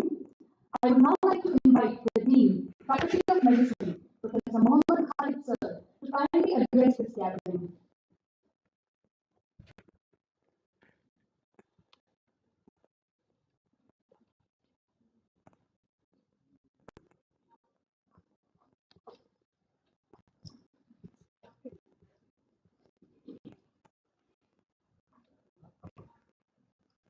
Honorable Vice Chancellor Professor Mohsin Khan, Chief Guest of today's CME, Professor Pradeep Sharma, Principal and CMS Professor Anjum Parvez, esteemed speakers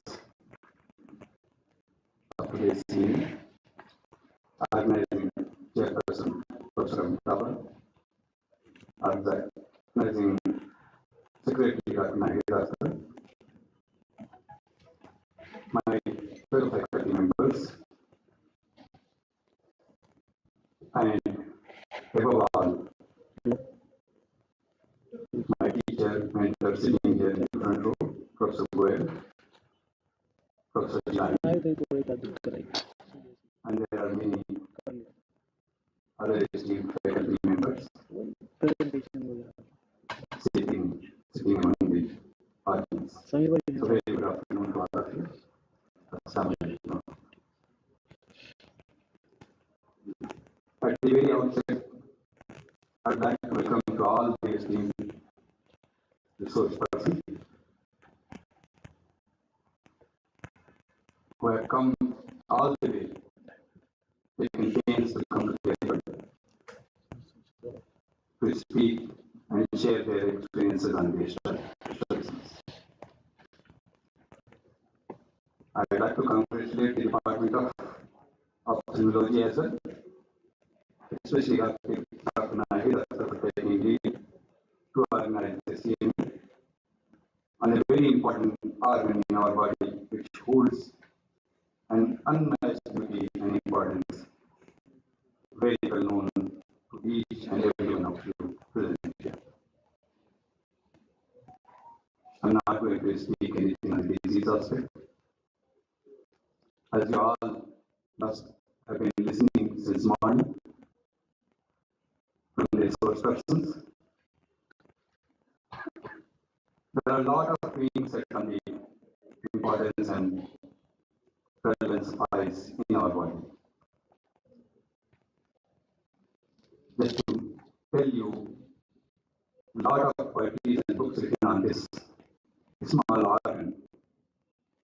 And recently I have been invited to one of the functions where Dr. Morris, who has written several volumes of books on eyes.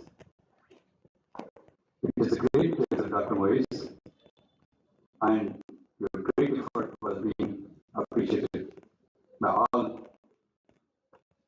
who are having interest in the literature.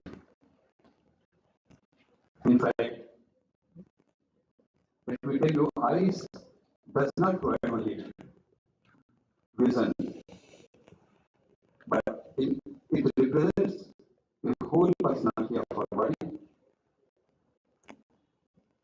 For example, a single glance conveys love, confidence, fear, or reassurance more powerfully than 1,000 spoken sentences. In a moment of silence, happiness, sorrows, it is the eye that is fixed. A little deviation from normal, as we are going to debate here on the Strabismus, may have impact on the personality of a person. Lot of complex on this subject. Not only that, our founder, Sir Syed Ahmad Khan, also emphasized the semblance of eyes and the resemblance with two eyes of pride of our nation, indicating the unity in the diversity. As we deliberate today on a very important disease of eye, we reaffirm our commitment to academic excellence. Such academic interactions strengthen the institution and elevate the standard of care. I congratulate my faculties for their commitment to noble profession of medicine. At this juncture, I take the opportunity to express my gratitude to Vice Chancellor and Pro-Vice Chancellor Professor Mohsin for their positive gestures and continued support in the affairs of the medical college, bringing a lot of rejuvenation among our faculty members. Thank you, sir, very much for reviving hopes in the university as a whole. Let me take this opportunity also to assure you, sir, on behalf of all faculties, that they are working all day and night to achieve your vision for the institution. And your concerns of certain core different areas in the college, I believe in the philosophy of Sir Syed Ahmad Khan that a seed sown today will certainly bloom tomorrow. As a dean, let me thank you again for giving issues of medical college among your top priority list. Sir, as the dean for the college to be number one, our team and faculties all are putting their efforts direction as you see. Perception and visibility is one of the core areas where we lag behind. Team of the faculty experts constituted in this area working very hard to improve attendance in the conferences, research publications, citations, and improvement in outreach programs. In recent years, sir, participation in conferences have drastically reduced, which is a matter of big concern for all. And thankful to PVC sir for his concern in one of the meeting on allocation of the travel grants to medical teachers. At the end, I congratulate the organizing committee once again for their academic vision to organize CME on Strabismus and thank the resource person for taking pains to travel to here for sharing their expertise and experience. I urge all participants and residents to engage actively, ask questions, and translate this knowledge into a daily practice, teaching, and let us take a place today to build a culture where learning never ends, excellence is pursued relentlessly for the care of the patient and to take the institution to a new horizon. With these words, I wish the CME a big success. Thank you very much.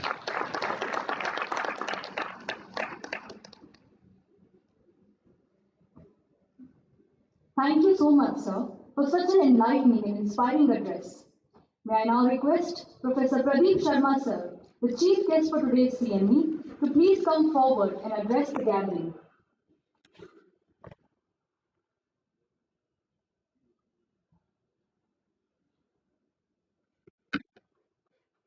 Thank you, Honorable President Sahab, Mohsin Khanji. We have not been able to have Chief Patron Naima Khatun Saiba, the co-patrons Mohammad Khalid ji, Anju Parvez ji, and all the distinguished dignitaries on the dais and on off the dais, all my co-colleagues who have come here, and special thanks to Dr. Amitava and Mohammed and Nahid Akhtar, Madam, for organizing this CME. It's a pleasure to note that Madam Naima really put up the point that the squint is not just a cosmetic problem. It is not just something like a stigma which is perceived by a child. In a study done in the US, they found that a 5-year-old child can distinguish a doll which has a squint and which has no squint. And he despises the doll which has a squint. A 5-year-old child can distinguish. And the children at this age are so stigmatized sometimes, and their whole personality is affected. And studies have shown that if we correct it in time, we can restore not only the personality, but also much more important that is binocular vision. God gave us 2 eyes so that we can have binocular vision, stereopsis, a 3D vision, which we usually ignore, we just take it for granted. But if we lose it because of any problem in the eye or because of a misalignment like squint, then we lose it forever, and unless it is corrected in time. So I really thank the organizers of this session who have made it possible that this goes to all of you. It's a recent thing which has come up that the High Court also gave an order just fortnight back that this is not a correct cosmetic surgery and this is a corrective surgery to restore binocular vision for the children, so it should be fully paid by the insurance companies. Till now, mostly we have found that the insurance companies tend to deny the payment for this, considering this is a cosmetic problem. So we had started as, when I was the president of this OC, which Dr. Pandey is now holding the secretaryship, we wrote to the highest office of the land that this should be ensured that no child is deprived of this thing which we are having. So I once again really would like to thank the organizers for keeping this subject as a CME so that we can percolate the message that we can ensure the binocular vision of each and every child forever. So this is, we owe it to them. This is what God gave us, and we need to see that each child continues to have binocular vision and stereopsis and continues to serve the society in the fullest measure. we are not just having a CME on strabismus. It is actually pursuit of Strabismus, as I would like to say, and that was the topic which I chose when I was invited to give the first lecture at APOS as the first Asian. So it's a privilege once again to be in front of all of you to share this experience, and I would like to thank you all to carry this message.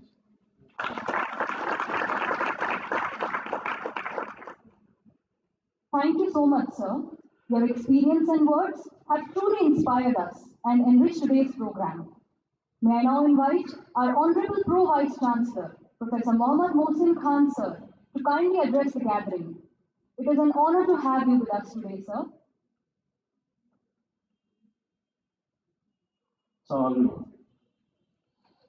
Chief guest of this CME, Professor Pradeep Sharma Saab, Dean Saab, Professor Khalid Saab, Principal Professor Anjum Saab, Amitava Saab, Chairman of the Ophthalmology, Secretary Dr. Naheed, Professor CME Zakaur Saiba, Professor Waris Saab,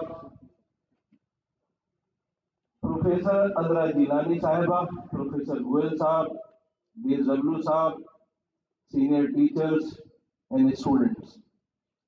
First of all, I would like to congratulate the Department of Ophthalmology for organizing CME on very good topic. Why I am saying very good topic? I am still remember one of my teacher, उनको बहंगापन था और हम लोग ये समझते थे कि वो देख नहीं पाते, हम लोग निकल के भागते क्लास से। तो उन्होंने कहा ना खासा जाकर जाओ मत, हम देख रहे हैं। So that is why I still remember the bhangapan of this disease, and you have chosen very good topic, and you are contributing a lot in the society for correction of this disease. And it is difficult for me to speak on medical topic because I am not doctor, but being a PVC to speak. It gives me a great pleasure to address the gathering at the Continuing Medical Education Program on recent advances Strabismus organized by the Department of Ophthalmology of JNMC. Continuing medical education is an essential component of the professional growth of medical science in a dynamic specialty like ophthalmology, particularly in areas such as strabismus and pediatric ophthalmology. Advances in diagnostic surgical techniques and evolving treatment concept requires clinicians to continue update their knowledge. I am pleased that this program will bring experienced faculty and young ophthalmologists for meaningful academic exchanges. We are privileged to have Professor Pradeep Sharma Saab, senior doctor, senior professor, who contributed a lot in this field, whose outstanding contribution to the pediatric ophthalmology and strabismus have guided generations of clinicians across the country. I would like to congratulate the Department of Ophthalmology of JNMC, sincerely appreciate the efforts of organizing committee, Dr. Naheed Akhtar, and others members of the organizing committee for planning a well-structured and academically enriching programs, and I hope students and young lecturers and young doctors will learn a lot from their seniors. Aligarh Muslim University remains committed to excellence in teaching and research and patient care. I am confident that today deliberations will enhance our clinical competence and encourage collaborations and ultimately improve the quality of eye care in the society. With these words, I wish all the best to organizers of CME. Thank you very much.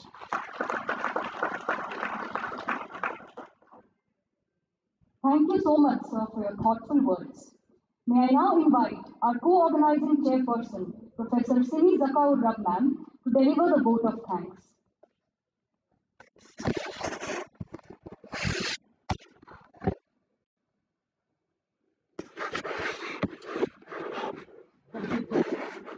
Respected Pro-Vice Chancellor Sir, Professor Mohsin Khan, other dignitaries on the dais, off the dais, distinguished guests in the audience, which includes many teachers who have come here to bless us. Assalamu alaikum and a very good afternoon to you all.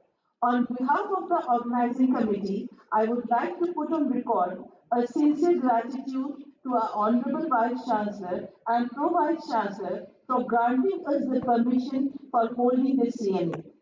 I take the opportunity to extend a heartfelt thanks to our Honorable Vice Chancellor for accepting our invitation to grace this occasion despite her extremely hectic schedule. We are grateful to her for all the help and inspiration and for holding us spellbound as always by her kind words of encouragement, wisdom, and advice. I am grateful to our principal and CMS Professor Anjum Prave sir, our learned Dean, Faculty of Medicine Professor Muhammad Khalid sir, for their constant support and encouragement. I thank the eminent resource person, Professor Pradeep Sharma sir, Professor P.K. Pandey sir, Dr. Geeta Srinivasan, for simplifying the complexities of strabismology for us through their very lucid, exhaustive, and interactive sessions. We are thankful to all of them. We feel so privileged to have been able to hear from you today. I thank the organizing chairperson, Professor A.K. Mehta, for all his help and encouragement. I thank our dynamic organizing secretary, Dr. Nahid Akhtar, for careful planning of the CME. I would like to thank all the retired faculty members who have taken the trouble to bless us with their gracious presence today. The CME could happen only due to the collaborative efforts of so many people, both named and unnamed, who have been toiling day in and day out for last several weeks. The list is endless, but I especially like to thank all the members of the organizing committee. I also like to take the opportunity to thank our young volunteers, the budding ophthalmologists, the residents of Institute of Ophthalmology for all their help and cooperation. I thank the audiovisual team, the food caterers, and many others whose name I fail to take here individually. Once again, thank you all.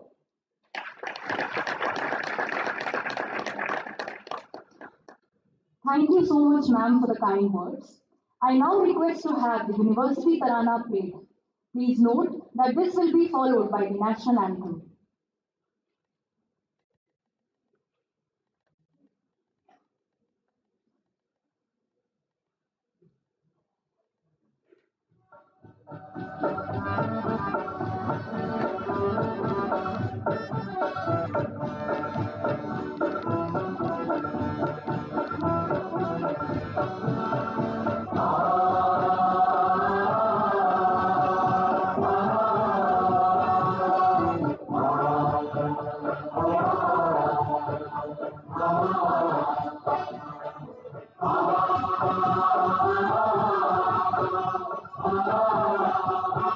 I kindly request to put the University Tarana on hold.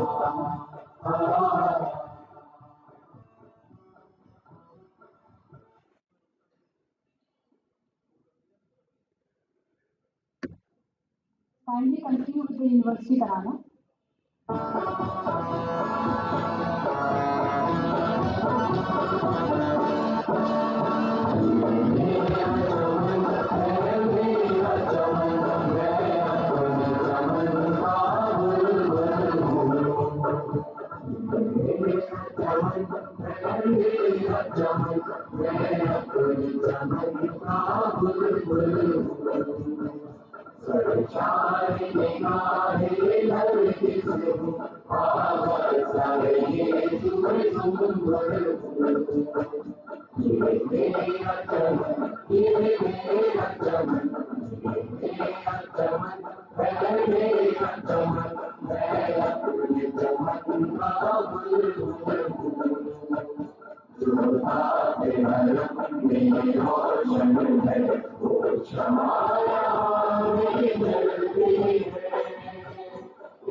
जनगण मन अधिनायक जय हे भारत भाग्य विधाता पंजाब सिंध गुजरात मराठा द्राविड़ उत्कल बंगा विंध्य हिमाचल यमुना गंगा उच्चल जलधि तरंगा तव शुभ नामे जागे तव शुभ आशीष मांगे गाहे तव जय गाथा जन गण मंगल दायक जय हे भारत भाग्य विधाता जय हे जय हे जय हे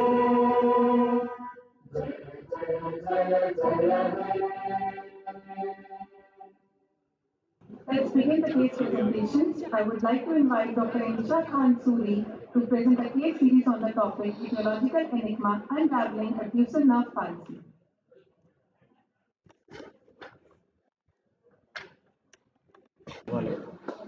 Good afternoon, respected seniors and one and all present here. I am going to present a case series on sixth nerve palsy, highlighting the various etiologies. Sixth nerve is the most frequently encountered oculomotor nerve palsy in adults and the second most common in children, owing to its longest intracranial course, making it more susceptible to ischemia, trauma, tumor, and features of raised ICP. The challenge lies not only in recognizing but in knowing when to observe, when to investigate, and when to intervene. Coming to the first case, this is a 12-year female who presented to us with inward deviation of left eye associated with double vision for a year. There was no history of trauma and no features of raised ICT at the time of presentation. On ocular examination, we found that the Hirschberg corneal reflex was central in right eye and there was 45 degrees of esotropia in the left eye. This is a 9-gaze photograph which shows that there was -3 limitation present in left eye in levo elevation, levo version, and levo depression. The diplopia charting shows uncrossed horizontal diplopia with maximum separation in levo elevation. Post-abduction test was free in abduction and that was tried on post-generation test. The head chart shows underaction of the left lateral rectus with secondary overaction of the right medial rectus. There was left esotropia of 80% diopter for distance and 75% diopter for near. So this is a case of a chronic left sixth nerve paralysis, likely etiology being idiopathic. Owing to its chronicity and large angle of deviation, the patient was taken up for surgery. Post-surgery, patient achieved good ocular alignment and there was complete resolution of diplopia. Coming to the second case, this is a 65-year female who presented with sudden onset diplopia for past 14 days, which worsened in right gaze. Other associated history was negative. Systemic examination and general examination was unremarkable. On ocular examination, right face turn was present. Extraocular movement was limited in right eye with -4 abduction deficit in dextro elevation, dextroversion, and dextro depression. Anti-segment examination was unremarkable except for the presence of Parkinsonitis and an S2 cataract in each eye. We got a right esotropia of 20% diopter with no near distance disparity in primary gaze and 40% diopter in right gaze. There was uncrossed horizontal diplopia with maximum separation in dextroversion. Head charting was consistent with the right lateral rectus paralysis. Post-abduction test was free in abduction and tug was present on post-generation test. On further investigating the patient, we found that her HbA1c level was raised. So this was a case of acute right sixth nerve paralysis, secondary to diabetic microangiopathy. Patient was managed for raised blood sugar level by the medicine department and was kept on close follow-up. At 4 months, there was complete resolution of diplopia. We can see that in the head chart, there is no underaction or overaction of any of the extraocular muscles. Case 3 is of a 59-year male who also presented with a sudden onset diplopia for a week. He is a known case of hypertension past 8 years, but he is non-compliant to medication. This was the negative history. At presentation, his blood pressure was 162 by 94 millimeters of mercury.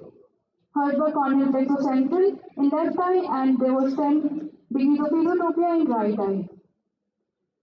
The 9-gaze picture shows -2 limitation present in right eye, dextro elevation, dextroversion, and dextro depression. Post-abduction test was free on abduction and tug was present on post-generation test. Blood sugar profile was within normal range. So this is a case of acute right sixth nerve paralysis secondary to hypertensive microangiopathy. Patient was asked to control his blood sugar and was advised occlusion for temporary relief of diplopia. After 12 weeks, this diplopia was completely resolved.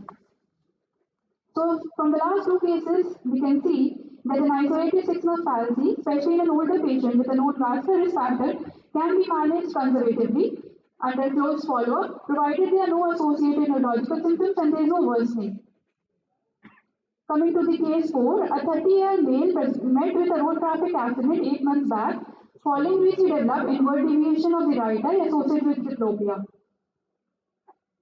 On ocular examination, right face turn was present, Hirschberg corneal reflex was central in left eye, and there was 15 degrees of esotropia in right eye. Pupillary reactions were normal. There was a paracentral leukomatous corneopathy present at 6 o'clock in the right eye. There was -4 limitation in right eye. Diplopia charting was consistent with the sixth nerve palsy. We got right esotropia 35% diopter for both near and distance in primary gaze and 40% diopter in right gaze. Post-duction test, this was free on induction, and on fourth generation test, no tug was felt. Dilated fundus examination was unremarkable. On neuroimaging, we found that there was a right pontocerebellar stern bleed, likely explaining the nerve involvement. Also, there was fracture of the lateral wall of the bilateral orbits. So this was a case of a chronic complete right sixth nerve palsy, and as no tug was felt on post generation test, patient was taken up for the modified Nishida's procedure in the right eye. This is a short video showing the modified Nishida's procedure. First, the statement was from right. Then the second dissection was done. Then the muscle sector was separated. Superior rectus muscle was looked. So, the procedure was fast incorporating the lateral one-third of the superior rectus muscle, 10 mm from the point of insertion, and a knot was secured. A 12 mm mark from the limbus was made in the superotemporal quadrant, and the suture was then anchored to the sclera. The similar procedure was repeated for the inferior rectus muscle as well. However, there was a residual esotropia of friendly prism diopter, so patient was taken up for the second stage surgery, where he underwent right eye medial rectus resection of 6 mm. Coming to the case 5, this is a 25-year female who had history of features of nasal obstruction and retinal sneeze for the last 2 years, along with invert deviation of the left eye, which developed after a year, which was progressive in nature. An ocular examination found the third bulb reflex was central in right eye, and there was 30 degrees of esotropia in the left eye. Vision was 6/6, intraocular pressure was in normal range. There was -4 limitation present in left eye, in levo elevation, levo version, levo depression. On diplopia charting, we got an uncrossed horizontal diplopia with maximum separation in levo elevation. So there was left esotropia of 65 prism diopter for distance and 60 prism diopter for near. On post-duction test, the felt slight restriction was present, and on post-generation test, deep tug was felt. This is a video showing same.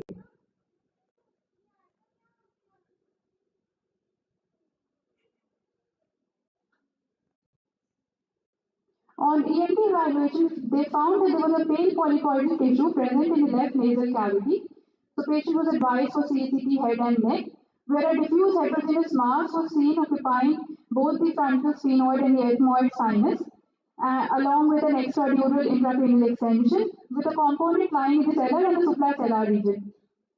So patient was taken up for the bilateral function endoscopic sinus surgery by the ENT team. On histopathology also, the findings were consistent with the cyanonasal polyposis.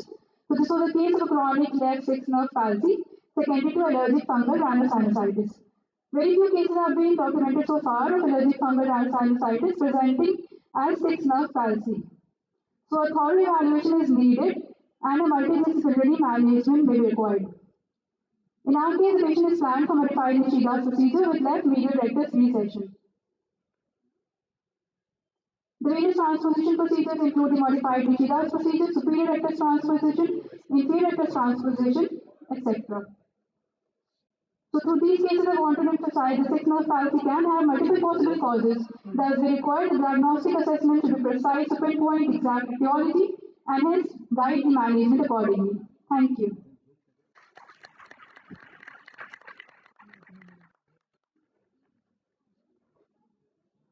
Thank you, Dr. Isha.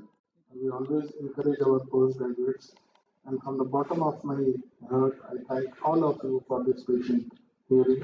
Please, all of you, please proceed to the lunch. The lunch is just on the cool side.